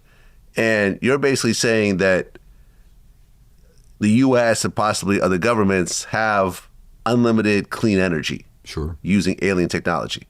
Well, not the U.S. government that's constitutional, but the secret government does. Okay. There are two governments. Right. At least two. Right. So what they're saying, well, what you're saying is that if this was actually uncovered, all these industries would collapse in one day. Well, but it would benefit the Earth. Here's the thing. And I was on a show Patrick David has a show. Yeah, I know Patrick. I interviewed him. And, yeah. and this came up in that interview. I said, look, if someone came in right now and put on that table one of these 0-point or free energy devices, to get it from that phase to where it's being manufactured, mass manufacturing, to replace the 1.5 billion motor vehicle engines in the world, and to provide all the energy for 2.5 billion homes on the planet, plus all the hundreds of millions of businesses, factories, that's going to be 15, 20 years. If you did it like the Marshall Plan that rebuilt Europe after World War II. So it's not as if there isn't going to be a transition, because just logistically, it's not possible to make it happen all at once. But it would eventually cause the elimination of the need for all fossil fuels, nuclear, wind, solar, geothermal, hydroelectric dams. All of it would be obsolete. Now, my argument is that should have happened 100 years ago. That's why we did the documentary, The Lost Century, right? Now, the most recent documentary we released is called Battle for Disclosure. And if you look at Battle for Disclosure, that deals with some of this as well, because the big question is going to be, do we do a real honest disclosure or sort of a fake one, light one? Because an honest one is going to include the man-made. I mentioned this earlier. That's a bigger secret than the non-human, right? Well, are you talking about a 0-point quantum vacuum spacetime? Yeah. That's what you're talking about right now. Sure. And we can put, you know, I'm meeting with someone, what is today? Yeah, tomorrow, who's an inventor and has 20 patents and has come across this and doesn't know what to do with it. So that has to be open sourced, you know, or it has to be put out without patents and released massively. Because over the last 100 years, anyone who's tried to use a conventional business model or the patent office have had it seized. You know, we can prove this. And meanwhile, you know, the Earth is being greatly damaged by how, look, there are 8 billion people living on the planet like we did in the 1800s in the Industrial Revolution. You know, oil, gas, coal, the roads, internal combustion engines. That was Mercedes, 1888. Even rockets, 1940s, Werner von Braun. So, you know, and nuclear, 1945. So I always ask people, do you really think there's been no developments in energy generation in 80 years? This is ridiculous. Yeah, no, I've but actually it's been ruthlessly suppressed. No, I had a conversation with someone about this recently, where if you really think about it, when you get into a plane and you fly across country, it's pretty much the same thing as doing it in the 70s. Oh. 50 years 60s. later, the planes go about as fast. They're about as big. Right. And there's really no major difference Right. in flying now. I mean, maybe the planes are a little nicer and the seats are a little cushier, but that's about it. The same as a 707 in the early 60s. Yeah. So we're talking 60 years later. Exactly. Exactly. So there's really been almost no technological developments in air travel. Or not commercial air travel. Or energy generation, even more fundamental. Yeah, I mean, we're still using nuclear, we're still using coal, we're still using gas. Solar power is not quite there yet. No. And it's never going to get there, not the way it's configured. Now, there have been people who've done what are called solar collectors.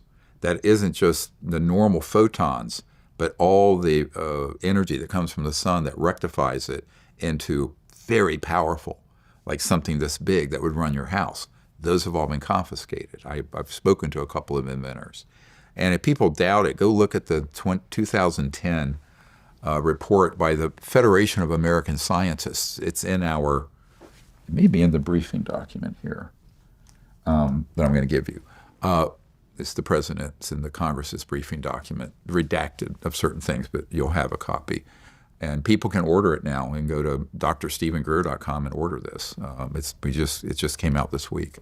So that technology should have been out decades ago, and it would have enabled us to have a civilization by now with no pollution and no poverty.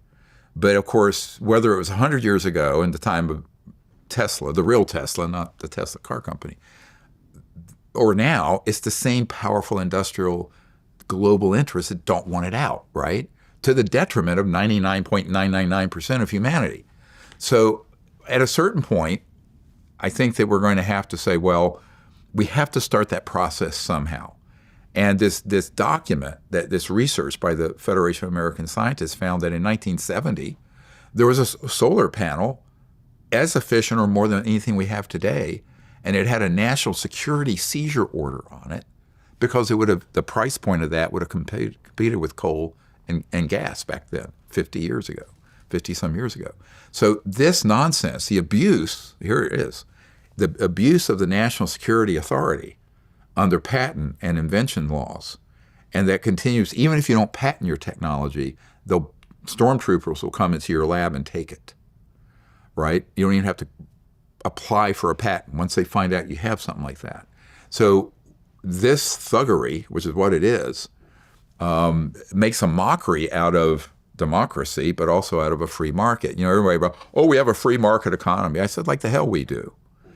I mean, how do you have a free market economy if the most important inventions of the last 100 years have been ruthlessly suppressed to the benefit of a handful of global oligarchs? Nonsense. It's utterly ridiculous. It's a myth. Well, you said that the alien crisis that no one is talking about is humans reverse engineering ET technology to use against other ETs. Yes. So we're developing alien weapons to kill other aliens? Right. So this is a real problem because I mentioned earlier the technology curve isn't flat. You know, it's actually exponential. And so you have people who have reverse engineered extraterrestrial technologies from craft that we've acquired. Okay. Are you talking about scalar waves? Part of it. Part of it. And more. And then those then get turned into weapon systems that are used against non-human craft and ETs to down more of them, to study more of them. Right? Okay. So it's not that we just want to kill ETs, but we want more technology. Oh yeah, so it's a money and technology grab, pure and simple. What are scalar waves? So scalar, Tesla, I think, was an early sort of person who described and experimented with them, I think in the 20s, 30s perhaps. I have to look it up. But a scalar, so the light we see in this room, just make it really simple, is a wave, right? So it's the vacuum, as it were. You have this wavelength of light passing through at 186,000 miles per second. So every second, it goes 186,000 miles. A light year is 186,000 miles every second for a whole year. That's one light year. It's okay.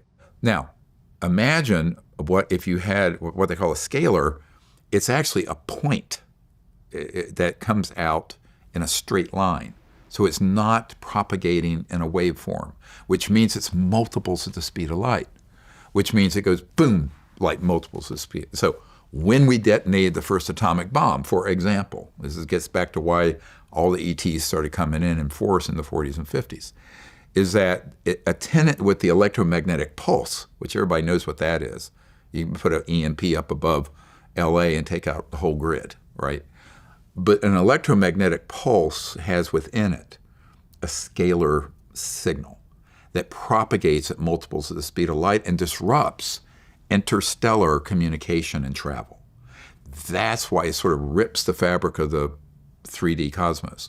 So that's why once we started detonating those, it was one MI6 guy I interviewed years ago. He had been military intelligence in Great Britain, and then he published a magazine called Flying Saucer Review. Don't you love the name? And I interviewed him at his cottage in England, and great guy, brilliant guy. He says, when we did that, we kind of kicked a hornet's nest because it not only was very disruptive to these other civilizations' systems, because we're thinking straight line here to another star system taking 8 years at the speed of light. No. Forget that. We're now talking about trans-dimensional technologies and scalar ones that are much faster. And so the ETs knew, whoa, a big red flag over planet Earth. We've gone from machine guns or muskets or bows and arrows to thermonuclear weapons, right, within about 100 years. Think about it. From 1945, the atomic bomb, 100 years earlier, 1845, what were we using? You know, rifle. We didn't have a machine gun. We didn't even have tanks. We didn't have airplanes. So in 100 years, imagine if your civilization's monitoring the Earth, and they have been. And we go from that, even though it's dysfunctional that we're having endless wars, but we go from that to a technological breakthrough where we are not only a threat to all life on Earth, we're now a threat to other planets because they can extrapolate into the future. And then add to that, we started studying very advanced extraterrestrial technologies. And to give you an idea how advanced they are, I'll just give a little quote from the director of the Lockheed Skunk Works, the president of the Lockheed Skunk Works, Ben Rich, the week he died, before he died. He spoke to a friend of mine, James Goodall, who's an aerospace historian, illustrator, and he said, well, he says, anything you can imagine or that you've seen on Star Trek, we've already done at the Skunk Works. It's out in the desert. He says, but not Area 51. I know where it is. I've been to the site where that is. And so whatever people think humans have figured out, it's way more. But imagine that being in the hands of a group of sociopaths, right, with the kind of malcontents and sociopathic behavior they have. That is a serious national security threat and a world security threat. It's a five-alarm fire. No one's looking at it because if you don't know about it, you're not looking at the problem, right? And that's true whether it's the president or the prime minister of the UK or the Congress or whoever it is. So when I realized this, this is part of what led me to leave my medical career and work on this, is that this is a great problem. It's got to get fixed. And ultimately, I think the most dangerous part of this is that I've heard from 3 different sources, don't know each other, who've been in communication centers, that ETs can only allow us to go so far using that kind of technology against non-humans, because then we become an existential threat to other places, right? So if we humans don't fix this and stand down those, quite frankly, illegal covert operations, they'll have to. But then it will look like Independence Day, right? So we do not want to have that as the option. We want to fix this. Humans need to fix this ourselves. But it's going to take a lot of courage. There are 3 things so far been lacking in the 35 years I've been doing this from our leaders, not from these special forces guys I work with. They're amazing. But it's 3 things. I call it EC. It's like going to Paris here, ICI. It's the intelligence to understand this and really drill down on it. It's the courage to take it on because you're going to have everything thrown at you. And the integrity not to get bought off or bribed or blackmailed. Those are hard things. That's the trifecta of what's needed to do this. And that's going to be the test for Congress and the president, whoever it is, right? Because I know what's going to be thrown at them. So that's where it gets into a certain level. They need to be aware of the issue, and then they need to authorize the team that I'm working with that I can't say much about they need authorization to get these under control. And they are all former special forces guys who've separated from the military who are ready to go today, right now. But they're going to have support, both the funding and the legal support to do it. So my job has been to advise them and give them all the intelligence I have. And if you go and you look at this briefing document, this is you got a hard copy. I didn't know we got one. First hard copy. Okay. So this is the new briefing document for the White House and members of Congress. It's redacted with individual names and things that are sensitive. But I've never done this, but we've made it available to the public this week. And you can order it at, I think it's drstephengreer.com or SiriusDisclosure.com. You can put the link up. And it has all that in there. It has a whole list of the 155 black sites. It has here's a map of them. Those are the black sites. Yeah. Okay. Yeah. You want to know where they are and what's there? It's in here. Okay. All right. Any close to here? Huh? Oh, yeah. Yeah. Oh, sure. Absolutely. Okay. I've been at a lot of them, not all of them, but I have witnesses, have whistleblowers who've been the way we put this together is that it's operational information, people who are tactically there. Imagine debriefing hundreds of people like Jake Barber. Mm-hmm. So I'll sign this to you. Please do. Huh? Should we? Yeah, let's do it. And now this other one, you want someone to hand that to him or no? Could you grab it, Jake? There you go. And then this one. This will come out in a hard copy in a few weeks. So this is really cool. So I collaborated with the crash retrieval expert Michael Schratt on this. And this is a whole collection of both the historic but also the newer crash retrievals, all illustrated. In each case, you'll see the object, and you'll see, let me find one that the camera, oh, here's Herrera's. So here's, for example, the craft that crashed, was abducting and transporting people. This is the Indonesia 2009 event. A very good representation. And the crate there had people in it. And then this is a summary on the other side of the page of 30 pages of testimony into a couple paragraphs, right? And on the following page is another illustration and then my commentary. So that's this has just come out, and you can get this, and it covers the most important cases in history.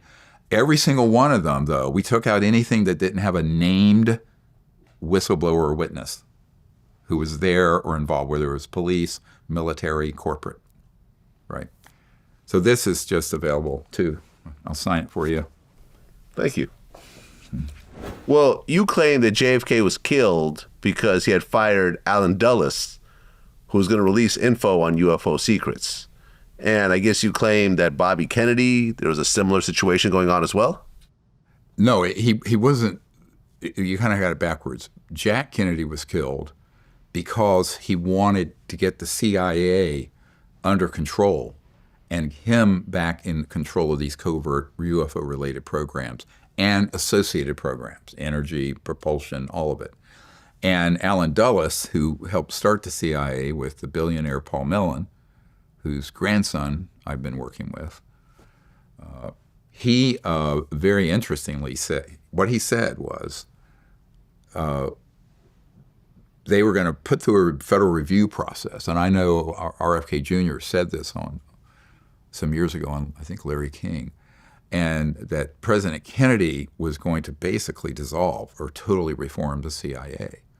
And in the process of that, Jack Kennedy fired Alan Dulles, who had been instrumental in forming the CIA after the Roswell crash in 1947. And because of that, they said, oh, no, you're not. And they set up an assassination with patsies and all that. So we know that that's the case. And I have people in Europe as well as in the U.S. that have information on all of that. I think also Bobby Kennedy, Sr., RFK Jr.'s dad. Mm-hmm. And I have a letter. It's very interesting. It's in our archive. And it was dated May 1968, a month before they killed Bobby Kennedy. And it's Bobby Kennedy saying, I'm kind of paraphrasing here, but he says, I'm a card-carrying member of the Amalgamated Flying Saucer Association of America. They were called Flying Saucers back then. And it's signed by Bobby Kennedy. And how important this was. And he wanted to get to the bottom of it if he had become president. And a month later, he was dead. All right? So this issue is the third rail. I mean, a lot of people, this is one of the problems, is that when people realize what the gravity of the situation is, that this comes out, it's going to change almost every aspect of life on Earth, honestly. And there are people who don't want that to happen. There are religious people who don't. We can talk about that. There are technological people who don't. There's financial, oil, and other interests that don't. And so anyone who wants to move in that direction ends up runs into this buzzsaw, right? And it makes sense. And I tell this very funny story back in 1993, September 93, and I was with Lawrence Rockefeller at the Rockefeller Ranch out in the Tetons. And a lot of people don't know the Grand Tetons were owned by the Rockefellers. They owned everything. And they gave it to the U.S. government as a national park, but they kept out this really cool ranch in this remote area called the JY Ranch. And so I was invited to come out there, and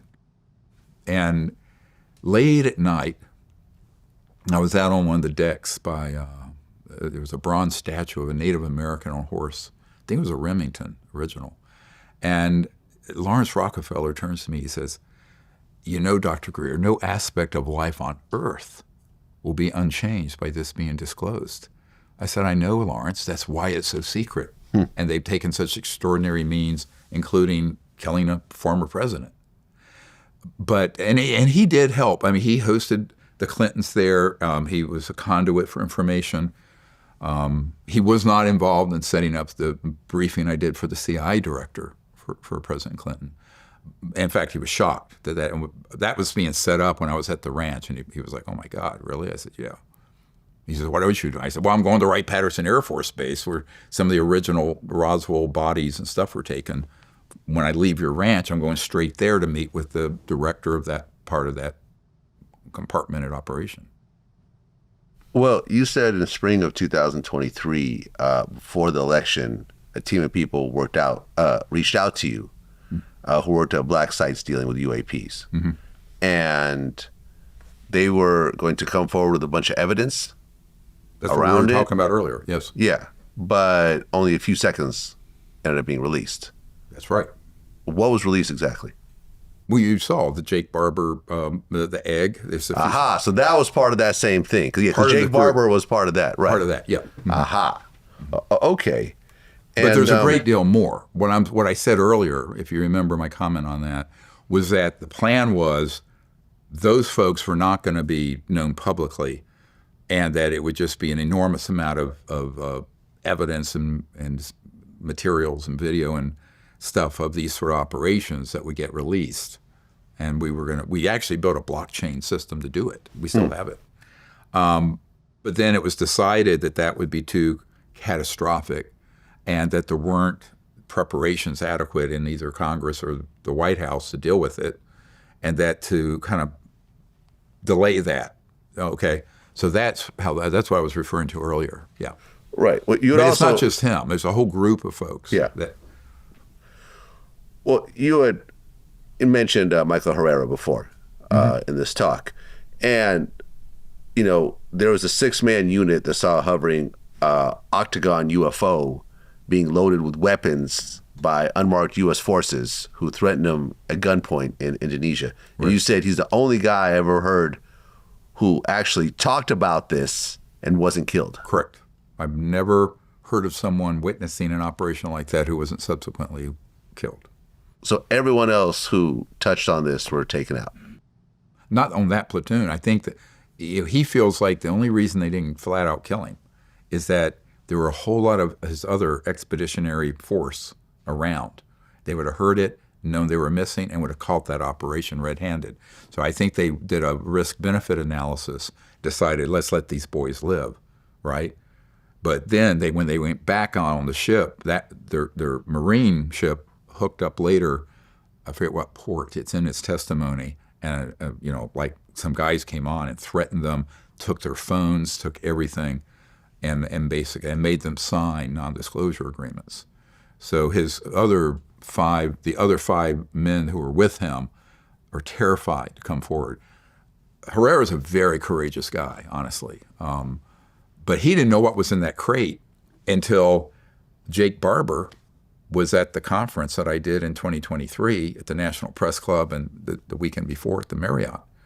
And he saw the illustration we had done, and he immediately texted me, and we went to the green room where I was being held, and he said, "Those aren't drugs. Those are people in there." I went, "What?" So see, Michael Herrera didn't know. He just assumed it was drugs and guns being run by a clandestine operation because they make a lot of money that way. Drug trade, very lucrative, cash. No, these were people who were going to be used in P3 psionic training and experimentations. So, which was even worse. So, oh my God, what's worse than transporting drugs through a clandestine, covert, illegal operation is people, right? And P3 stands for? Psionic potential. Sorry, I'm blocking on the third. But it's basically telepathic capability. You know, a lot of what you do has the word disclosure in it. Mm-hmm. And Steven Spielberg, his latest film actually changed the title to Disclosure. I know. I should have copyrighted that. Right. And I mean, Spielberg has a history of doing things with aliens, you know, in terms of topics in his movies, the most famous of which, well, there's a few. There is Close Encounters of the Third Kind. Yeah, that's the best one. There's also E.T. E.T., that was sweet. Yeah. But Close Encounters of the Third Kind, there was a guy named Jacques Vallée. That's the one who has that CIA document about abductions. Yeah. And he was actually a consultant on that film. Yes. And you know Jacques? Yes. I'm not knowing him well. I know of him and met him. But and also J. Allen Hynek, who had been head of Project Blue Book, was a consultant on the film. Okay. Makes a cameo appearance, actually, towards the end there, as a bearded, white-haired scientist. Yeah. And he was the head of Project Blue Book for the Air Force that studied UFOs. I mean, when you see that film, Close Encounters, is there anything in there that's actually based on what you found? Oh, or is it all fiction? No. Well, obviously, it's Hollywood. But actually, most of what's portrayed, it's like a docudrama. Most of what was in there was portrayed based on actual events that had happened. So the way it was explained to me, I know it when it was shown at the Reagan White House. President Reagan stood up and said, there are only a couple people in this room who know how true to life that film is. Okay, yes, wow. I know three people, I think two of them are dead now, who were in the screening at the White House when they showed that. So, you know, it's a docudrama, great classic movie. Now, this new one, I have no idea what it'll be. I don't know Mr. Spielberg. I've met his son, Max, but I don't know him. Well, Jacques Vallée was actually, there's a character based on him in that film. Yes. So not only was he a consultant, but they actually had a character. Correct. That was portraying to be him. Right. You know, and you know, of course, E.T. with the way E.T. looks. I mean, I don't know about the neck that goes up, but in general, these are very alien-looking kind of beings that you've seen in Hollywood and you've seen and so forth. Right. Was that based on anything, or was that just all fiction as well? Well, I mean, I think some of them probably resemble somewhat like that, but it's Hollywood. Yeah. I mean, you're going to take, artistic license and do things that look a way that would grab people visually. But, I'm sure from what I understand, there are some ETs that would be similar to those. There are some that have a very triangular head, for example. We have one that came to one of our CE5 events that we have a photograph of. I was here, and a young medical student was here, and the ET was there. And you sat next to an ET. Yeah, have you seen the picture of it? Well, I'll text it to you. So you were right there with a living ET? Yeah, and there was an elderly man who had had his hearing lost since he was a teenager, and that night he had contact with this being, and it healed him of his hearing loss. No one's on drugs either. This is a cool picture. Okay, is it in one of these books that you gave me? I'm not sure if it is. But you're gonna text me a picture. Sure, if you want it. You want to do it right now? So we don't forget. I thought you had seen the movie Close Encounters of the Fifth Kind. Of the Fifth Kind? Yeah. What's that? You need to see. This is on the record. Everyone needs to see Close Encounters of the Fifth Kind. Okay. I've seen them all. You've seen this? Yeah. Oh yeah, it is amazing. Who made it? Oh, this is yours. Yeah. Okay. And what is a fifth kind encounter? It's where we intend and invite them to come. Aha. Yeah. Right, because a close encounter of the third kind is contact, right? It's just when you see a biological, even, an ET. Yeah. Mm-hmm. I'll send you one and then another one. This is at night, full darkness. Okay. And you'll like this, I think. And then I have another cool one where it was so cold we went inside and there were these two ETs that sat in our chairs that have these conical heads. It's less clear, but it's very cool. And then there was this cool, my favorite is this one. It's so abstract, but I call this the sort of a light beam, where it's an advanced species that's so advanced. You know, we talked about the different types of alien species. There's like 69 that we potentially know of.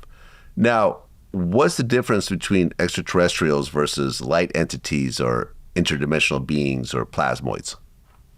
Great question, and it causes a lot of confusion. So on my YouTube channel, I've just started my own podcast, the Dr. Stephen Greer Show, and every week you can get an update on what's going on. Now, in one of the YouTube videos on that site, it has a whole deep dive into what I call ETs and the new cosmology, what kind of understanding of the cosmos is needed. Now, I think one of the biggest sources of confusion on this subject is the commingling and confusion between interstellar extraterrestrial biological entities and their craft, man-made lookalikes, and the third, people call extra-dimensional or interdimensional entities. And that's where you get folks who confuse something that's from another dimension with something from another star system. And the reason there's a lot of confusion on it, part of it's deliberate, is sort of where they want to shove paranormal onto UFO science. And it's risky because when you start dealing with extra-dimensional, interdimensional, are you talking about angels, demons, boogums, your great-grandmother who pops into this dimension like a poltergeist phenomenon? What are you talking about? So it's not helpful. And what I have seen happen, and I think it's deliberate, I think it's an attempt to obfuscate, confuse people. And obfuscation is a very good term. You know, they sort of mix it all together and confuse people looking into this, is that they will deliberately blend into ufology and ET. You know, I like being specific. So I don't like the term alien. Alien means all the above. Because whatever people think they don't know, it's alien, it's foreign, therefore it's alien. Now, I'm very specific. Okay, you're going to hear a little bit of the obsessive-compulsive doctor part come out here. But I speak of EBINs, extraterrestrial biological entities, who are from other star systems, right? Specific. That's when I say a UFO or ET. I make a very clear distinction between that and the man-made craft and critters that simulate ETs that are used in deceptive operations.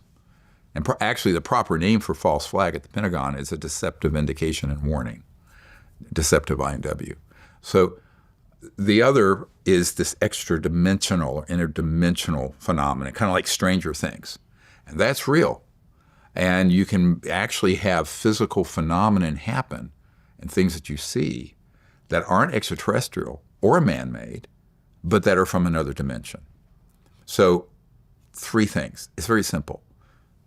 Real ET, man-made UFOs and fake ETs, and things from other dimensions that are weird. And one of the things I think is dangerous about that is that if you don't have enough knowledge to make a discernment of it, you put them all together. And there you're lost. Now you're lost forever.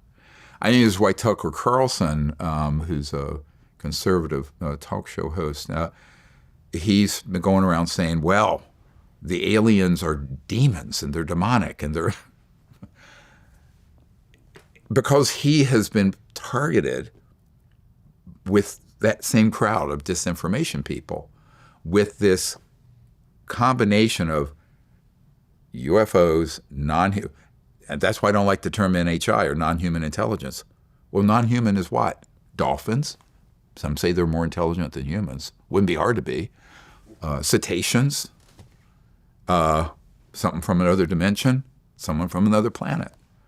So I think the lack of clarity on the language is actually deliberate, and I think it's done to confuse people and to confuse the phenomena, plural. So you have multiple phenomena going on, all being talked about as if it's the same thing. Not helpful at all. In fact, it's very harmful. And I love when I was at the Vatican years ago when Pope John Paul was Pope, his senior theologian, a great guy named Monsignor Balducci. And he said, neither angels nor demons need flying saucers. And it was so simple. And he was a demonologist. He was like the top demonologist at the Vatican, kind of creepy stuff. But he says, no, it is totally separate.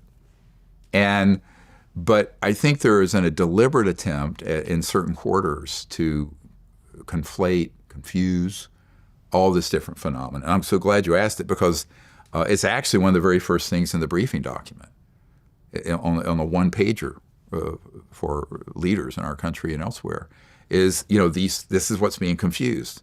So let's get some clarity here and get our lexicon, our word usage down accurately. Because otherwise, you're talking around each other. What are you talking about? Now, there's another subcategory of extradimensional or interdimensional, and that's human-induced extradimensional. So let's say you figured out some very sophisticated physics and electronics at certain frequencies. You can tap into another dimension and pull something out of that dimension into 3D. It's not extraterrestrial. It's not innately coming in. It's induced.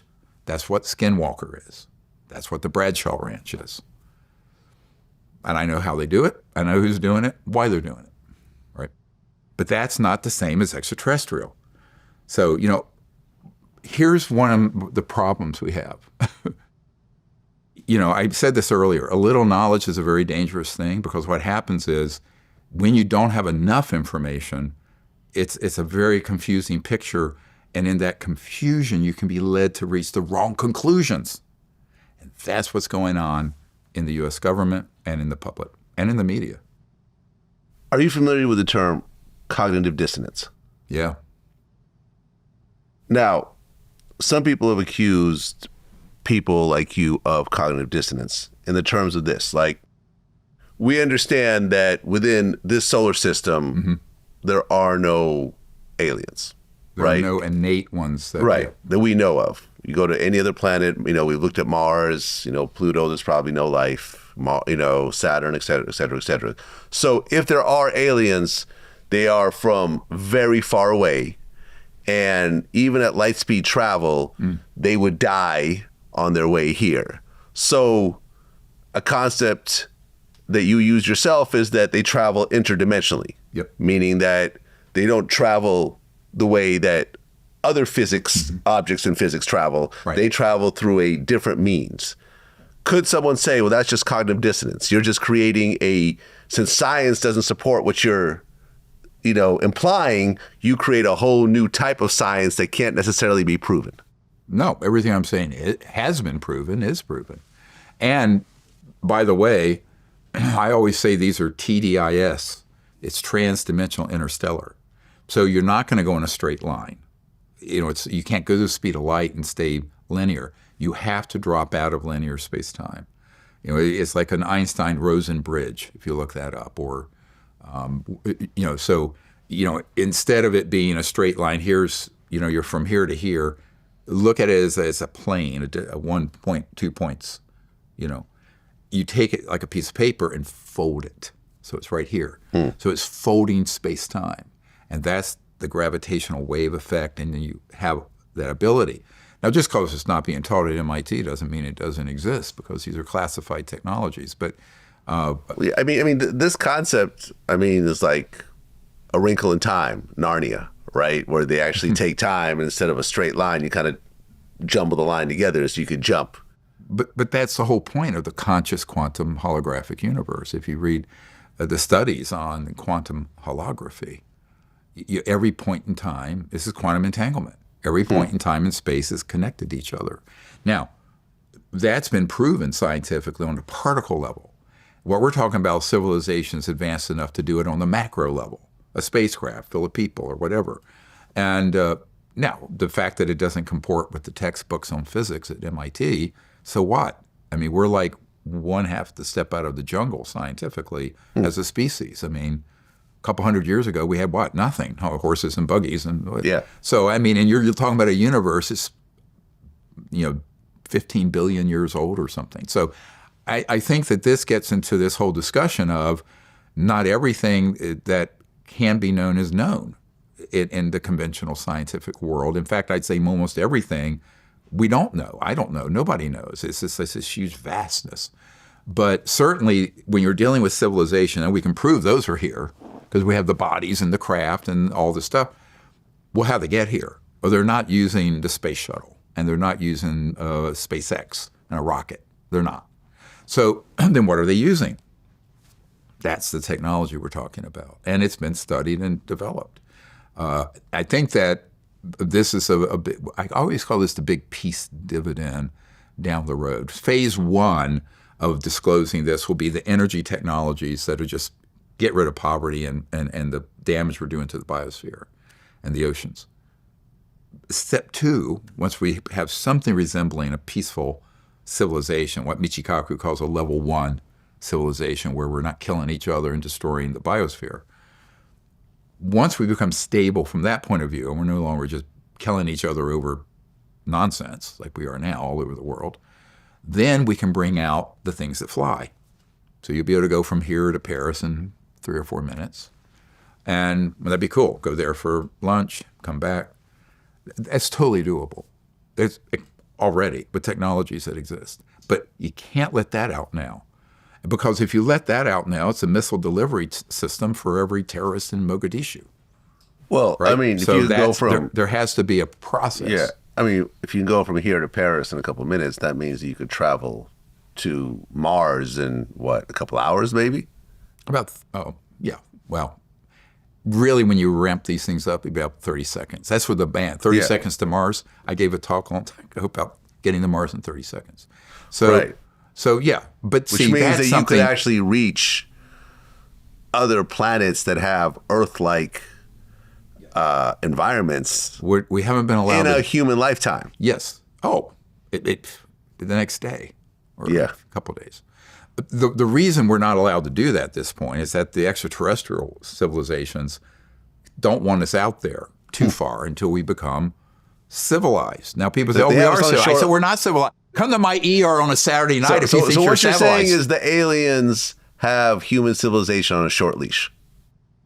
They're watching what we do to see if we actually make it through this transition. Okay. Now, there are civilizations that have never made it through this transition and make themselves extinct because of their foolishness.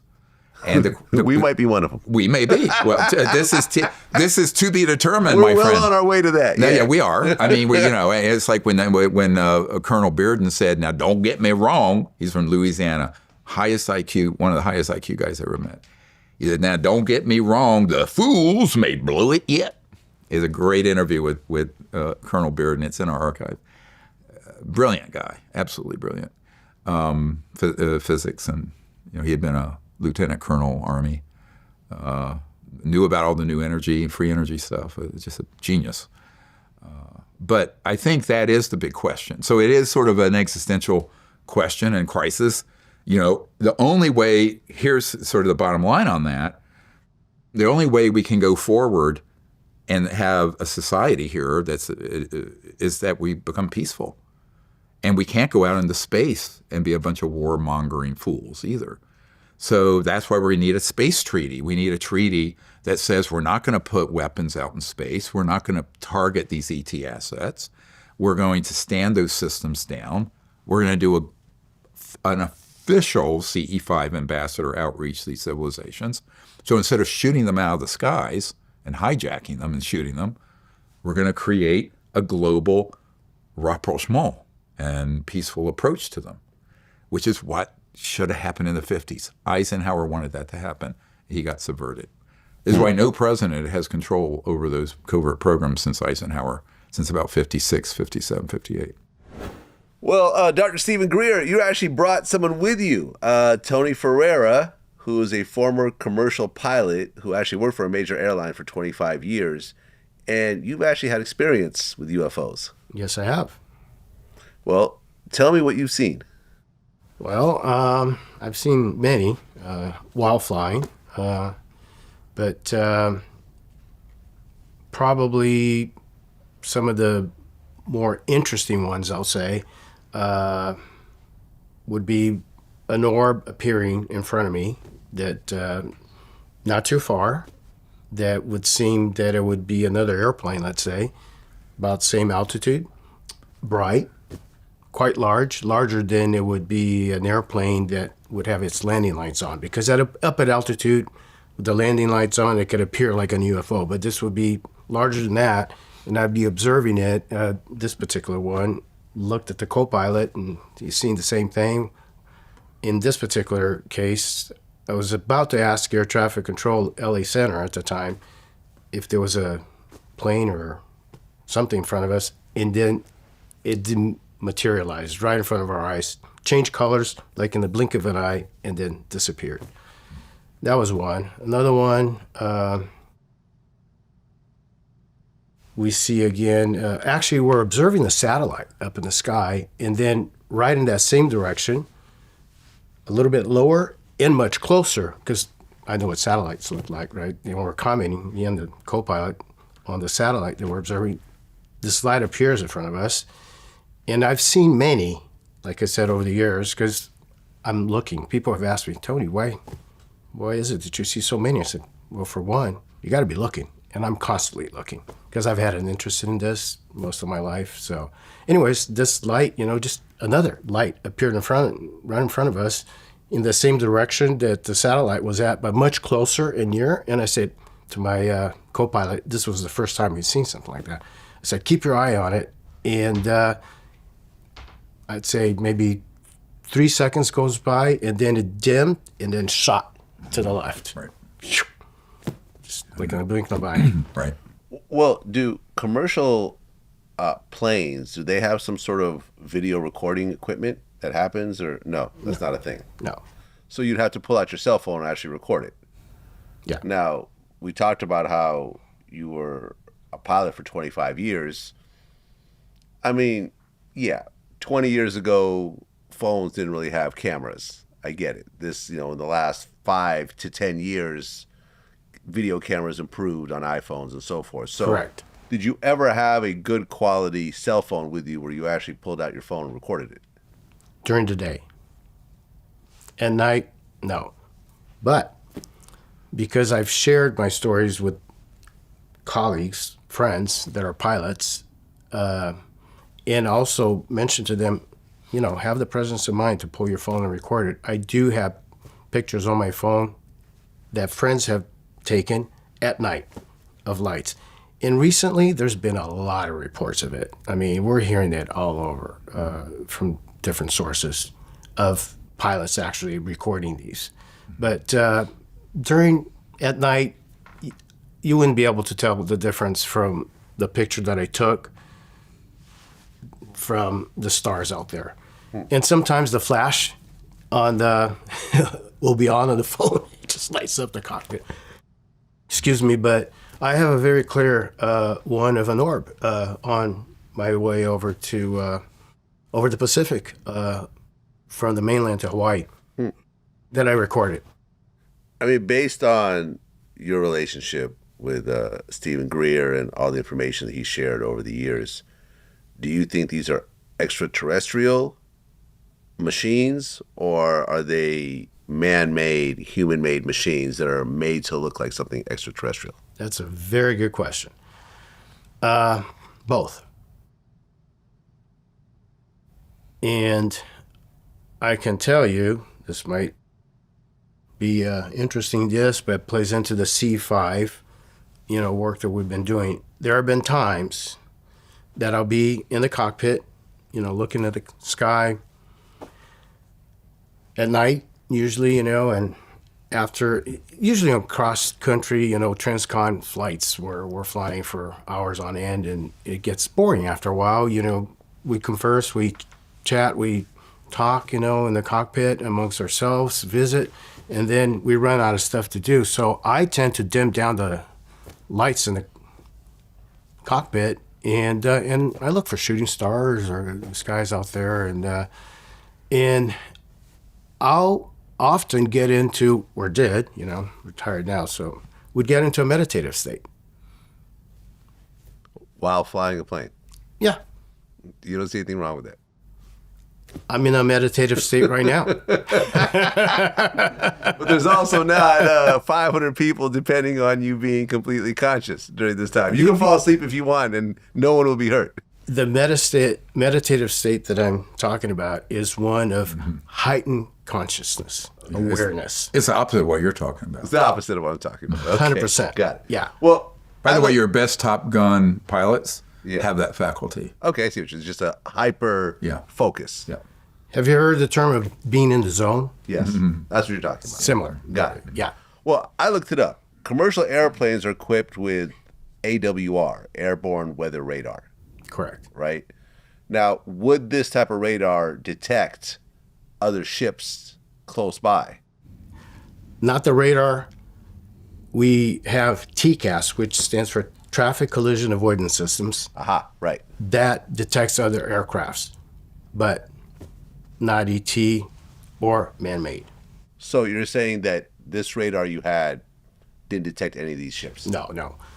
For one, they're beyond the range of the coverage of. Oh, so they're far off. I mean, when I say far off, the traffic collision avoidance system typically doesn't go beyond like 20, 30, 40, 50 miles, Miles? Yeah. So you're saying they're farther than 50 miles?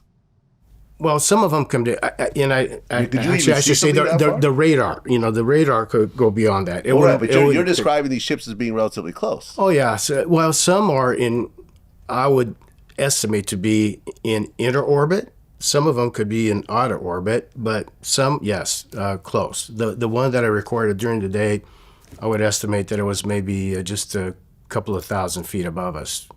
But it's really hard to know the distance or the size because you don't have a reference point. If there are clouds that, are nearby that we know what their altitude is and it's on this side of the cloud, then we could estimate. But other than that, it's just like really hard to know. You're just guessing at that point.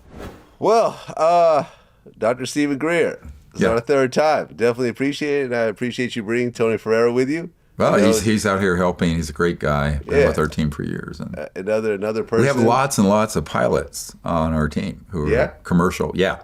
We have American Airlines captain who flies Airbus 321s on our team. We have a lot. And when I go through airports, I get stopped a lot by pilots, and they'll pull me aside, tell me there's account of what happened. There's actually thousands of reported cases. Yeah. They don't make their way into the media or into any government reporting system. And a lot of times, when it's a very close encounter, the pilots don't know what to do about how to report it, and they're told don't report it, or they'll report it and it just never makes it up the chain of command. Tony, did you ever try to report any of your sightings? Absolutely not. Why? Not correct. Because for one, as a representative of the airline, it's not a subject that you want to be talking about publicly because it kind of puts you in a position that might not look good for the airline. So what you're saying is they might think you're crazy and they fire you? That would be the worst case scenario. They wouldn't. No, I wouldn't say that they would fire me, but it's not something that you would want to really be bringing up. Could you hand me the book, not the hardcover, the other one?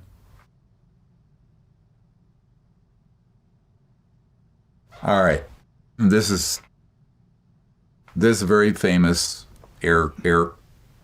airliner, 747 Heavy, Japan Airlines, flying the polar route from Paris to Tokyo. One of the best, most documented cases in history. Yes. This case happened in the 80s, and it was on radar, It was on board. Yes. It was on ground military radar. It was on ground FAA radar. And the object was the size of an aircraft carrier. That in one sweep of the radar could go from one direction to 180 degrees over, virtually teleported. Now, this case, that pilot, because it got reported, was put on desk duty by Japan Airlines until a friend of mine, Dr. Richard Haynes, who was with NASA, Ames Research Center, went over to Japan and said, no, this is real. And the guy, there's nothing wrong with him. But they actually penalized that pilot for reporting this. Now, interestingly, if you go into our briefing materials that we've given you, the briefing document anyone can get now, or our archive, you'll see that one of our witnesses is John Callahan, who was the head of investigations and accidents for the FAA. He gave me, and I possess, the original FAA radar and all the digital data of this event. Not a copy. The CIA thought they confiscated the copy. He kept it when he retired, gave it to us, the Disclosure Project. So when I run into people who go, where's the evidence? I said, well, it's not our fault you don't read. It's not our fault you haven't studied the subject matter. So I'm increasingly, look, I'll be 70 in June. I'm sort of done with people who say, there's nothing there. I say, why? Because you're too dumb and lazy to study it? Sorry. But I mean, I'm a little burned out. You can take this part out. But we have all this, right? Who's looking at it? So even when you put it on a silver platter and give it to members of Congress, they don't have time to look at it. And their staffers are so busy running around doing nonsense. So this is where I think a specialized team, special forces, former special forces, under executive order, they'll know where to go. And they will get to the people and to the legal government of the United States all of this under control. We can do it. We know how to do it, where to do it. Now, we'll see what the president does. We'll see what Congress does. That's how we're going to end it. Yeah. That's how we're going to end it. Yeah. Let's see what the president does. Dr. Stephen Greer, always a pleasure. Thank you. Time. Yeah, good seeing you. Looking forward to seeing you next time. Great seeing you in person, yeah. And thank you, Tony, for coming and sharing your story. Of course, my pleasure. Yeah. Until next time. Thank you. Until next time. Thank you.